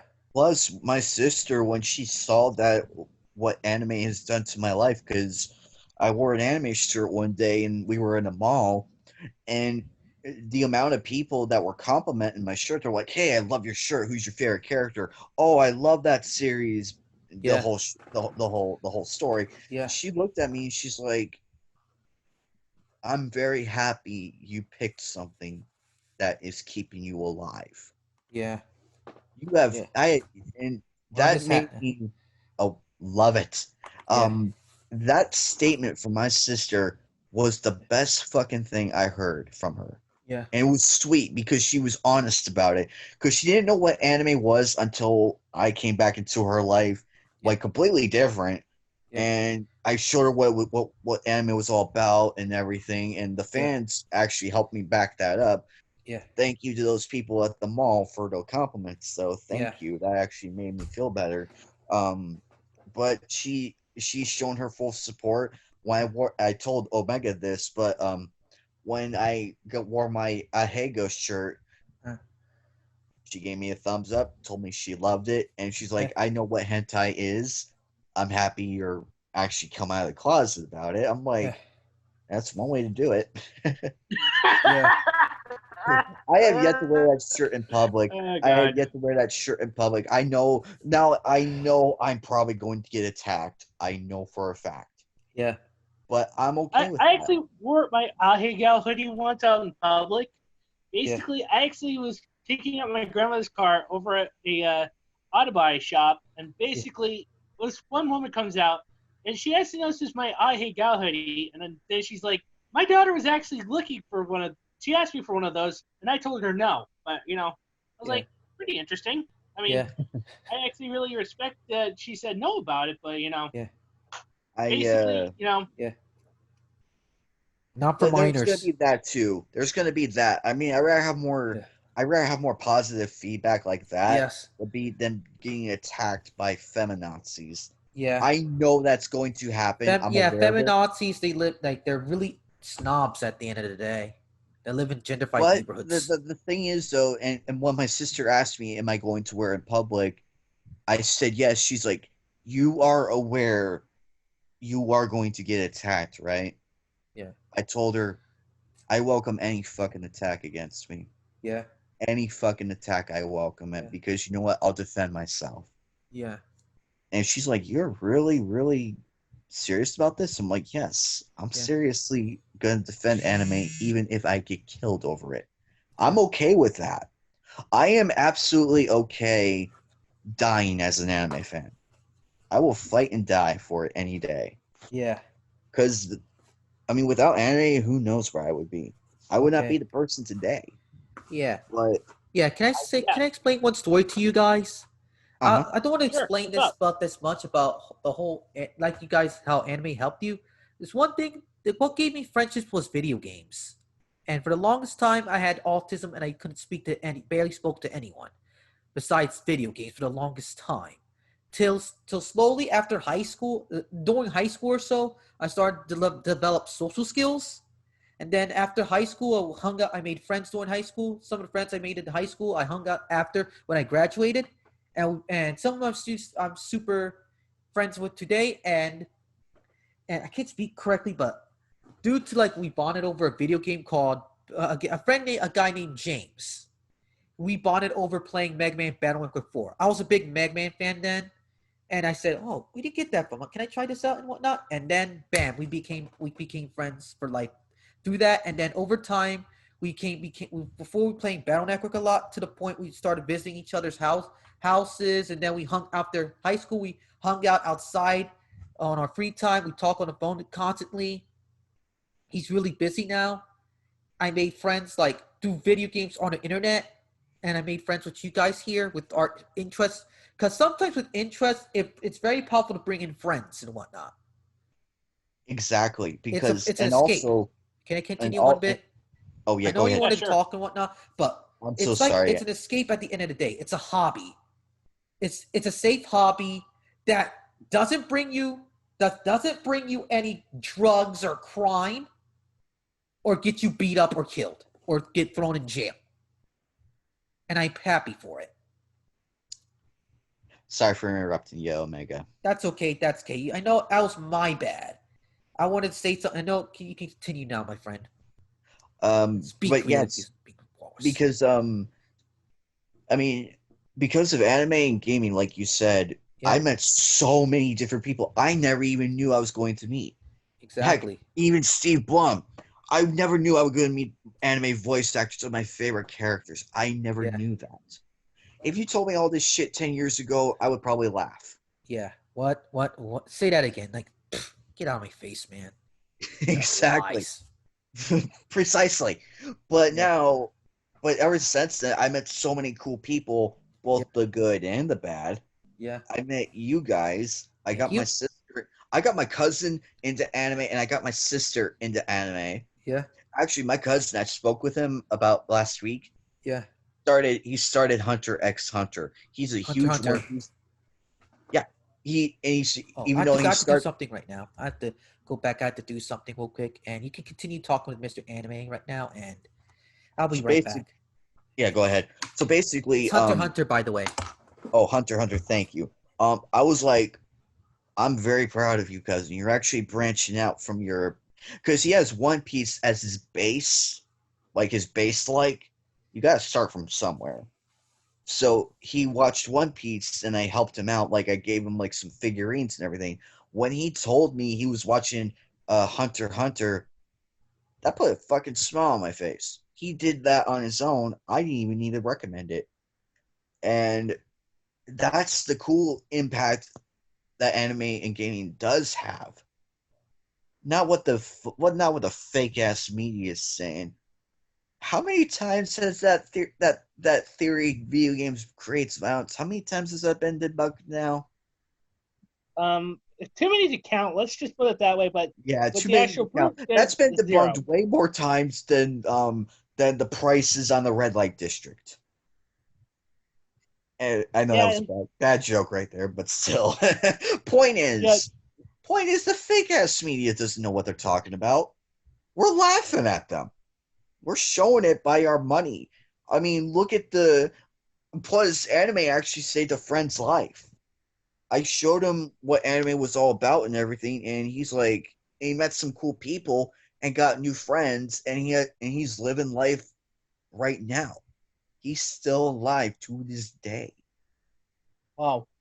And that makes me happy. That actually makes me fucking happy seeing that impact, meeting new faces. He was on the verge of killing himself. He was on that verge.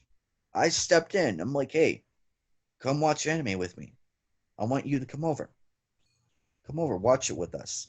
He got to meet some new faces. We talked, everything. And that's the impact that anime has as well as gaming. And I'm thankful for that. I am very fucking thankful to be here today to support to support anime, the figurines, the box, the unboxings, the comic cons, everything. And I want it to be around after we're gone. There's a new generation of anime fans coming in, and we need to preserve it now. I mean, if I'm going to have kids one day, I want them to be ready. I want them to be anime fans from the start. No ifs, ands, or buts. I am going to make them anime fans one way or another. I have some child-friendly ones. I have some cool ones that I'm going to introduce them to, so I'm practically set over here. Problem is finding a girl to settle down with, have kids with, who's on board with anime. That's hard to do. Yeah, that's going to be the trick right there. And also getting the approval, parents' approval of marrying and shit like that. That's another mental gymnastics. Yeah. It's mental gymnastics basically that I have to go through. But point is, I want anime to be around still for the next 600 years. Let's go with 600 years. To where anime still exists. The fans are there. What they're doing now is not helping at all. You're pushing the anime fans away. Heck, some fans even tuned out of being anime fans. When I saw that, my heart sank. I'm like, congratulations, assholes. You made these people non-anime fans now. You literally pushed them out of the fandom. It's so sad. And I usually go by this. Yeah. So anyway, I go by this mantra: create, build, destroy, rebuild. Basically, this is why we need to create. When we create something and then it gets destroyed, we need to rebuild it and then gatekeep. Straight up, clear as day. I mean, I'm on board with Game Wizard and Soul Renaissance and a few other people who want to gatekeep. I'm all for it. It's like, hey, if you guys want to gatekeep anime, we need to do it now. Now is the great time. We gotta spread that shit because I mean, look what's happening with Comicsgate. And I'm back. I just had to eat dinner. Oh, no problem, man.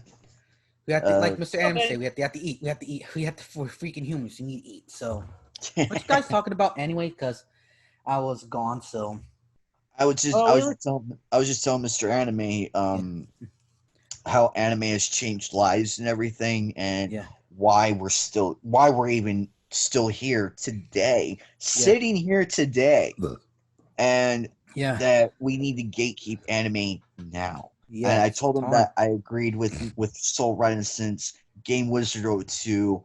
I agree with those people because we need a gatekeeper right now. They're the actual fans, and we're having infiltrators leeching off of us like parasites. Precisely. And I mean, there's Comicsgate, there's Gamergate. Where the fuck is AnimeGate at? We need to build one. Exactly. We don't have one. We need one now. Yeah. Like, now is the time. I mean, our enemies are distracted right now. We can build an AnimeGate like right now in front of them while they're distracted with this shit going on. Yeah. We need more supporters for this because this is not going to be easy. This isn't easy at all. Yeah. I mean, I'm amazed that anime fans are still here. And I told Mr. Anime that I want anime to exist even after we're gone. Like we passed on and everything.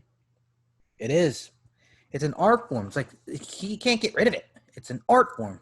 Even though it's changed, it still has its fans. Exactly. It should be like cultural by now. Precisely. Yeah. And I'm hoping that I mean Disney needs to they need to lose. Yeah. Sony needs to lose. Yeah. Like drop the policy. If I ran Sony, if I suddenly became president of Sony, Yeah.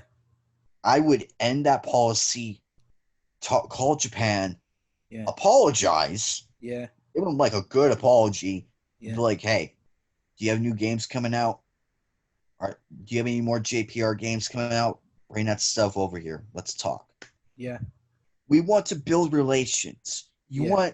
We need better relations Yeah. in everything from gaming to the comics to anime. Yeah. If we don't have that, we're gonna lose big time. And Japan and Hollywood. Before you continue, and Hollywood's facing the burn right now. Like the theaters are empty, not just because of COVID, because people are getting really upset how their adaptations being ruined, how the characters being derailed, how the stories are written, how agendas before story. exactly. And now they were laughing at it, And but now now when you thanks really to look COVID, at it, thank COVID for that. Now it's starting to materialize because of COVID. Here's the funny thing. COVID is like the best time for comics, for movies on streaming and TV shows to boom. Guess what they're at? they're stuck in the past. Yeah. Not the theaters, but the movies on Netflix and whatnot. It would have been like a skyrocketed high because people have free time. Guess what? They don't. Still have missile numbers. How you can miss that up during an epidemic? Precisely. And Japan is like literally on the verge of I think this is their response. They're testing this YouTube channel out in Japan. Yeah. So I assume between now and 2021, somewhere in 2021, we're gonna get it. We're gonna get that channel here. Sometime, but that's my guess in the time frame. Yeah. I know I'm gonna be wrong. I'm okay with being wrong. I would like to be wrong from time to time. I hate being right. I just hate being right on multiple things. Don't you like have that mentality where you're right? Exactly. It's like, can I just be wrong for once? Can I be wrong? I'd be happy. Yeah. That's the mentality I'm going through right now. But Mr. Anime, any words you want to say? Because we've been running for some time here. Felt like almost 2 to 3 hours. Basically, I just wanted to say, I'm really glad that I got anime as like, my strong point, and we should actually need to get like, some more people to actually help us with this whole anime gate stuff, and also, and also, my saying anime is freedom that I usually say at the end of my videos. Yeah. That actually comes from my fan fiction called Anarchy of Anime. Yeah. Because that's like our battle cry right there. It's like basically anime is freedom. It's an art form. Art forms is freedom of expression. Exactly. Also, real quick. To all the fan artists out there, rise the fuck up. Yeah. I'm tired of seeing them getting attacked. I'm tired of it. Rise up. Defend yourself.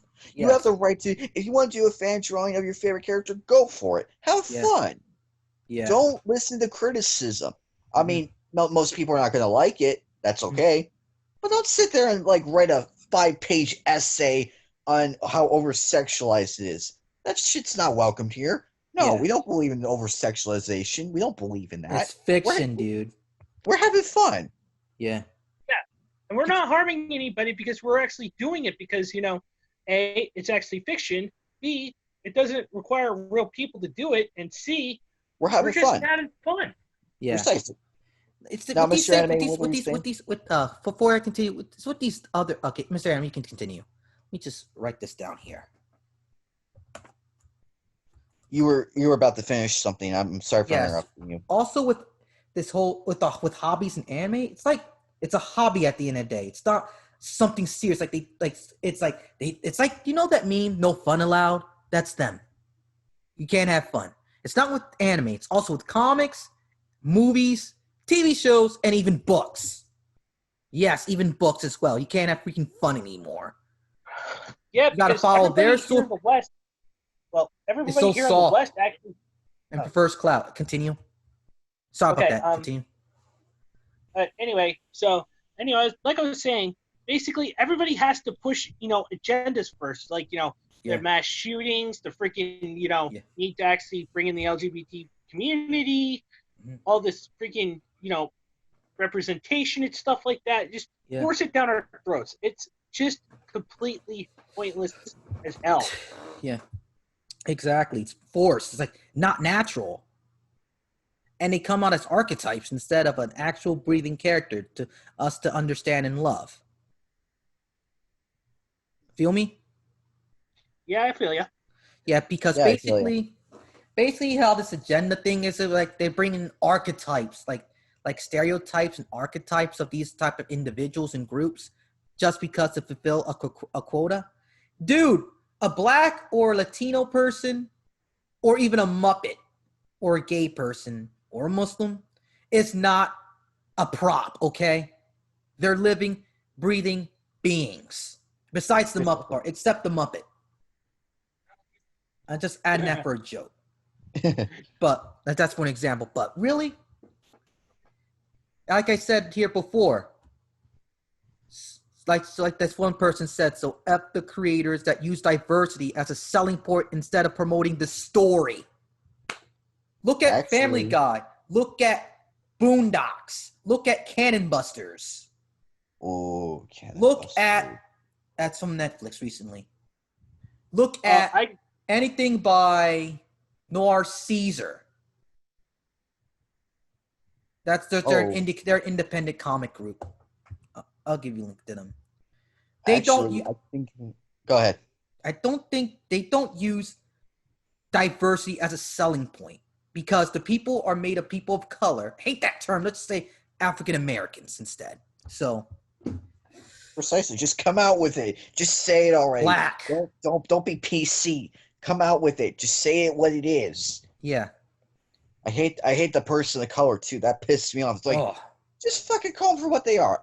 Yeah. African American, Latino, be happy. Yes. For fuck's sake, just say it. No one's gonna argue with you. They'll know what you're talking about still. Yeah. You don't get sugarcoat this exactly. shit. People, it's what's wrong with Hollywood, Western entertainment these days. And they want to use diversity. We don't mind diversity at all. We enjoy it. We embrace it, but it has to be done right. But they're doing it so wrong. They're using diversity as a selling point, as a pitch, which is pissing me off now. Precisely. I mean, I mean, one person was arguing with me like, we need more diversity. I showed him a photo of Black Lagoon that featured Dutch, Revy, Rock. It's like, oh look, we have a black man, a female lead here, a badass woman, and all this other stuff. The Russian balalaika of the Russian mafia. I could go on forever. Yeah. I destroyed this dude with the logic using just. And he blocked you. And guess what? He blocked you. I got that a couple arguments on Twitter the other day, and some odd reason I got blocked. He got so offended and blocked me. He's like, that's not diverse enough, and instant blocked me. He got scared.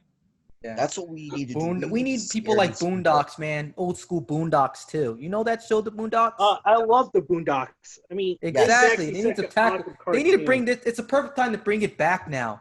There'll be in one episode where Huey, except John Witherspoon's gone. Yeah, John Witherspoon, rest in peace, my friend. Best grand. He's like my black granddad. He's granddad to me. Yeah, he's my granddad. Straight to the point. Yeah, and here's the interesting part. It would have been a great episode where Huey Freeman gets into like a scuffle with the SAWs and they try to ruin his life and whatnot. Because they tried to like weasel like what Family Guy did. With Brian, They did an episode of that and I was laughing because of how real that is. Yeah. That is actually happening. Yeah. destroying Even people's Simpsons life did because that. you're a coward. Even Simpsons Wow. did an episode. I think they did that with Mr. Burns going to that university and pitching an idea for something nuclear related, and some people got offended by that. Yeah. Yeah. Man, people these days get offended over the smallest crap, man. My roommate would agree with you. Exactly. She's like, this is a generation of crybabies. Everybody gets Crybabies offended and over. soft people, man. Plus, people getting canceled just for singing along with a song that has the N word in it. So fucking what? Yeah. So fucking what? She's singing along with it. Doesn't make you racist. The song's there. We're having Yeah. fun. We sing along with our songs. Yeah, We have fun. basically, our free speech ends when someone else's feelings begins, and we're walking on freaking eggshells, and they're going into apoplectic seizures Yeah. just because we're actually trying to not freaking cause all these microaggressions, mind you, Yeah. on other people, and try to freaking just make it look like we're the bad guys on all of this because we're actually being human. And we're because all three of us came from a different era. We're from a different era in this whole thing. If I mean, that's one way to look at it, because we come from a different generation. We grew up in like different households, different time periods. Yeah. But we all have that anime in common. We all love anime. That's what we have in common. We're also gamers and everything. Yeah. Exactly. We may be of different backgrounds and everything, but we all have the same thing in common. We love anime. We love gaming. We just want the world to be more or less like in our viewpoint, Yeah. but with different opinions. Ones we can agree with, ones we can happily disagree with, and we'll explain why we disagree with you. Yeah. Where is that nowadays? We can't do. We I can't, want they have to. no empathy. I would they love have to no disagree compassion. with somebody. Yeah, I without would love to having be- a fist fight at the end of the argument. Yeah, I mean, if I can have a debate with Mr. Anime, I would happily have a debate, or with you, Omega, I would happily Yeah. have a debate. Yes. If I disagree, I Mhm. state my reason. If you disagree with me, you state your reason. I listen. We don't listen anymore. We just call that people every word in the book, from a phobia or racist or some shit like that. That is like really childish. It's like, you can't handle another person's opinion. That's your problem, not my problem. It's their problem. Yeah, I'll happily basically, disagree with anybody and listen to their argument. Yeah. Yeah. Anyway, like I was saying, basically they'll call us istophils, they'll call us pedophiles, they'll call us Nazis. Every name in the book that you could possibly think of, they'll call us that, and just freaking slander us and make us look like we're the bad guys in history when we're gonna play the Uno reverse card and just call them out for that stuff. Yeah. But that's the thing, though. These people need to be called out. Called out, and people need to stand up, not be punks, man. Exactly. And whenever I see I always wanted to see a fan artist actually arguing with these guys in the comment section. I tell them, "Shut up! I can do whatever I want." I think we had someone like that. I don't know who did, but I think we've seen one person stand up to them. I don't know which fan artist did it. I can't remember for the life of me. But we need more of that. Yes. Like, look, just defend your art, man. Like, because defend your dignity, man. People punking you, man. Many people falter. Once you falter, once you falter to these people, your life is gonna be 10 times worse. Yeah. They will be watching you like hawks, no matter what you post. They will be watching you. Watching you. They're like stalking you, basically. Precisely. They're like, "Oh, we don't agree with what you posted. Take it down." Okay, I'll take it down. No, I'm not.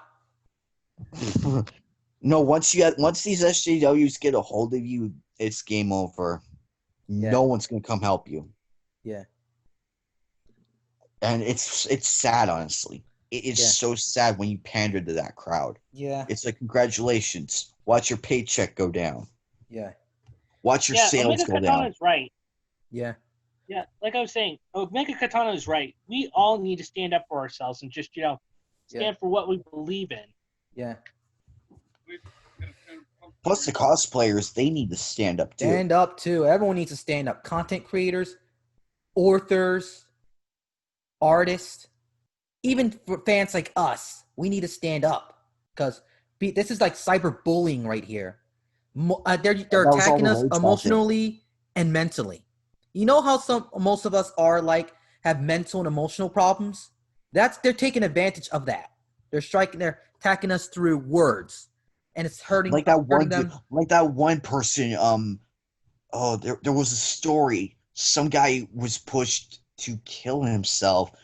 I think someone. I don't know who it was. I was in the Steven Universe fandom. Someone was pushed to kill themselves, and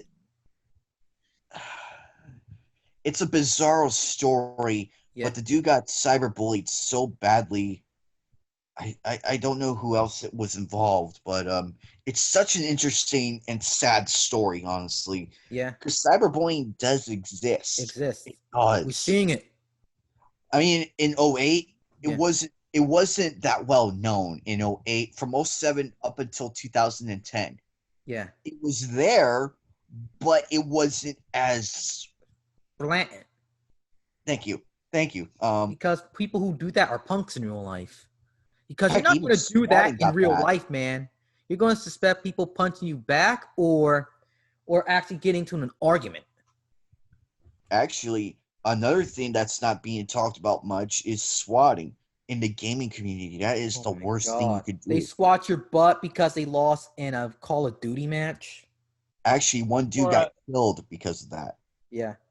That one, It I wasn't forget really his Call of name. Duty. It was Counter-Strike. Wow. Precisely. People have been, and some dude lost his life. The guy who, and they caught the person who did it too. That guy's serving life imprisonment right now, Wow. which is For a good because game. I'm like, yes. That guy's unstable, man. They shouldn't be playing no games if they want to call the cops. I have my rage moments. I may say some things here and there, but at the end of the day, I'm going to a different match. Yeah. I said what I've said. I said my insult. I'm moving on. Exactly. If here's what I do when I get frustrated at games, I turn the game off. I turn play the a game different off game. and walk away. Precisely. And sometimes I even get over. You know that this one hard game, I get so freaking mad that most games don't do that anymore. Like I get so freaking mad, I scream at the TV screen and whatnot. I get so mad, I shut the console off and and just take a break from it. But these kids these days don't do that. They they cry, they whine. They even death threat us. It's They have like, death threats or break their TVs, break their controllers or TVs. Now that is actually pretty funny because Yeah. I heard a person like literally break their controller over a mic because I kicked his ass in the gulag on Warzone. I heard his controller break. I was laughing.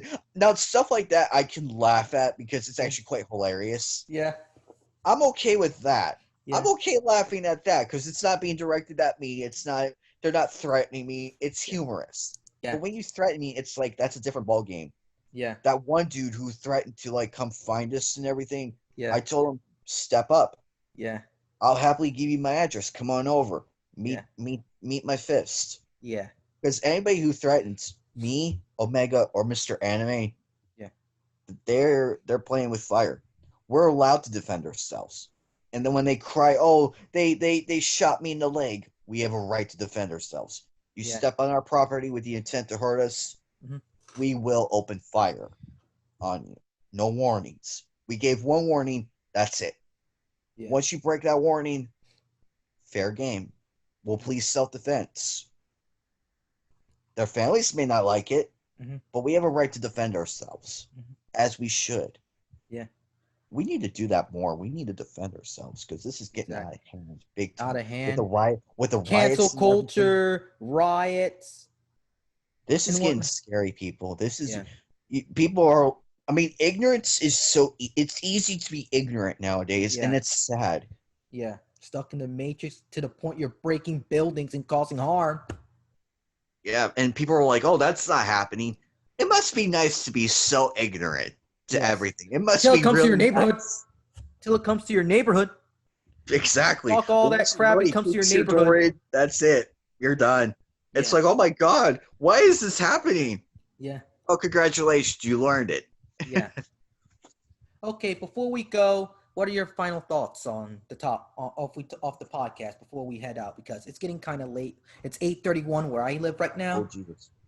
Yeah, How it's long we 8:31 started? where I am too. So Yeah. Oh Jesus. Any Okay. last words, Mr. Anime and Anime Night, before we conclude the episode? well, I like I usually on my videos. I usually say these last three things: respect the waifus, enjoy your fandoms, enemies freedom, and until next time, this is Mr. Anime 343 saying, sayonara, everyone. Sayonara, Mr. Anime Night. Um, just defend yourselves. Be Thank you. be happy with what you love and defend it. If you're an actual fan, defend that shit. Yeah. Whether it be a waifu or anything, just embrace the fact of being a fan of something and try and defend yourself. People are not going to like it. That's Yeah. okay. But if people are going to threaten you and try to like bully you out of it, stand up for yourself. Yeah. You have the right to defend yourself. Also, we need gatekeeping. Yeah, Big time. So anime fans who are watching this, gatekeep the hell out of anime. We desperately need it. Yeah. Because this shit ain't going to go away. It's Yeah. not. It's never going to go away until we falter or they falter. Yeah. And guess what's happening, people? We're losing. Yeah. We may have victories here and there, but I want more victories. I Yeah. want the anime fans to have more victories against these clowns. Yeah. This is not going to go away. It may go away. It may not go away overnight, unless we build towards it. Yeah. So And who do you choose? So choose. Do you want to side with the people who want to destroy the culture, or do you want to side with the people who are fighting every damn day to defend it? Yeah. Go home with that question. Yeah. I would love to see the answers. Okay. But that's all I have to say. And all I have to say is this. Sorry about being like this. I don't want to be like sound rude and whatnot, but I Go just need people to spread the word of the podcast. So my fellow friends and people who love the podcast, I hope you enjoyed this podcast episode. Don't forget to subscribe to the YouTube channel and leave a like and a comment. Show your support. Please support the Spotify and the Anchor page as well as Apple Podcasts. We got all these different services because on Anchor and whatnot, they're a really good service. They're easy to use and they're really convenient. And I really had a fun time today. I'm not doing this for money. This is the 13th Dimension podcast is a non-profit project. For an example, if it's on Patreon or any of those donate sites, it's going to go directly to improve the podcast, like getting a new computer or new equipment, etc. Exactly. That's how it should be. And we're not here to make money off people. We're here to have fun. Yeah, and also with you guys, if you want to join the podcast, free to add me on Twitter or DM me on Twitter. My DMs are open for invite on the podcast, as well as I can invite everyone's open to go in the podcast. And from Black, White, Latino, Asian, Muslim, Christian, Jew, or even a person who worship Muppets or so, he's invited to go on the podcast. Everyone is open, and everyone has a free mind there. I agree with people who speak their mind, and the like. And I'm starting to feel like a little tired right now because I've been like talking with you awesome guys about these topics I want to do videos of, but I don't feel like it because I'm kind of don't feel like doing them. I prefer doing them on a podcast. And one more thing before this episode ends, I like to announce that this is the start of season 2 of the podcast. So yes. give yourself the guys a high five or clap your hands.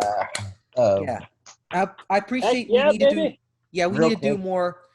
We need to do like a service. What you guys should do, what I should do for the podcast, like have like a little, like we talk about what type of episodes we should do, like topics on Twitter and whatnot or on the internet. We should do little segments, and we should save links and whatnot. I kind of like that idea, so it can keep the flow of the podcast going instead of topics going out of random places. I don't want to sound like a freak. I don't like sounding like a robot though. But this You keeps the are a robot. be- You yeah, are. yeah, because basically I want to still have that feeling like the Earth, like season one, like it's like everyone, it's like I'm talking to a friend or a person that I'm really cool with, and we just talk about our hobbies and the life. Kind of like the episode we had today. Exactly. I don't like people acting like robots. Like you look at that one. Don't be like that one. Like Giga on the rope on his hot take on mecha anime is dead. Oh, it ain't Trash dead, Take man. Podcast. That's the one. Yeah, Trash I Take Podcast. what? Speaking of which, Mr. Anime, what are your thoughts on it? I even posted the link. Okay, I got the link right down here. It's the last one in the chat. Okay. Yeah. Anyway, I just actually think that basically, I mean, I've actually pretty much, I really don't like Sea Dog, Joey, or freaking Giga for that matter, because basically they're just scumbags who are just, leeching off of the freaking anime community, who actually pretty much, give us anime fans a bad name.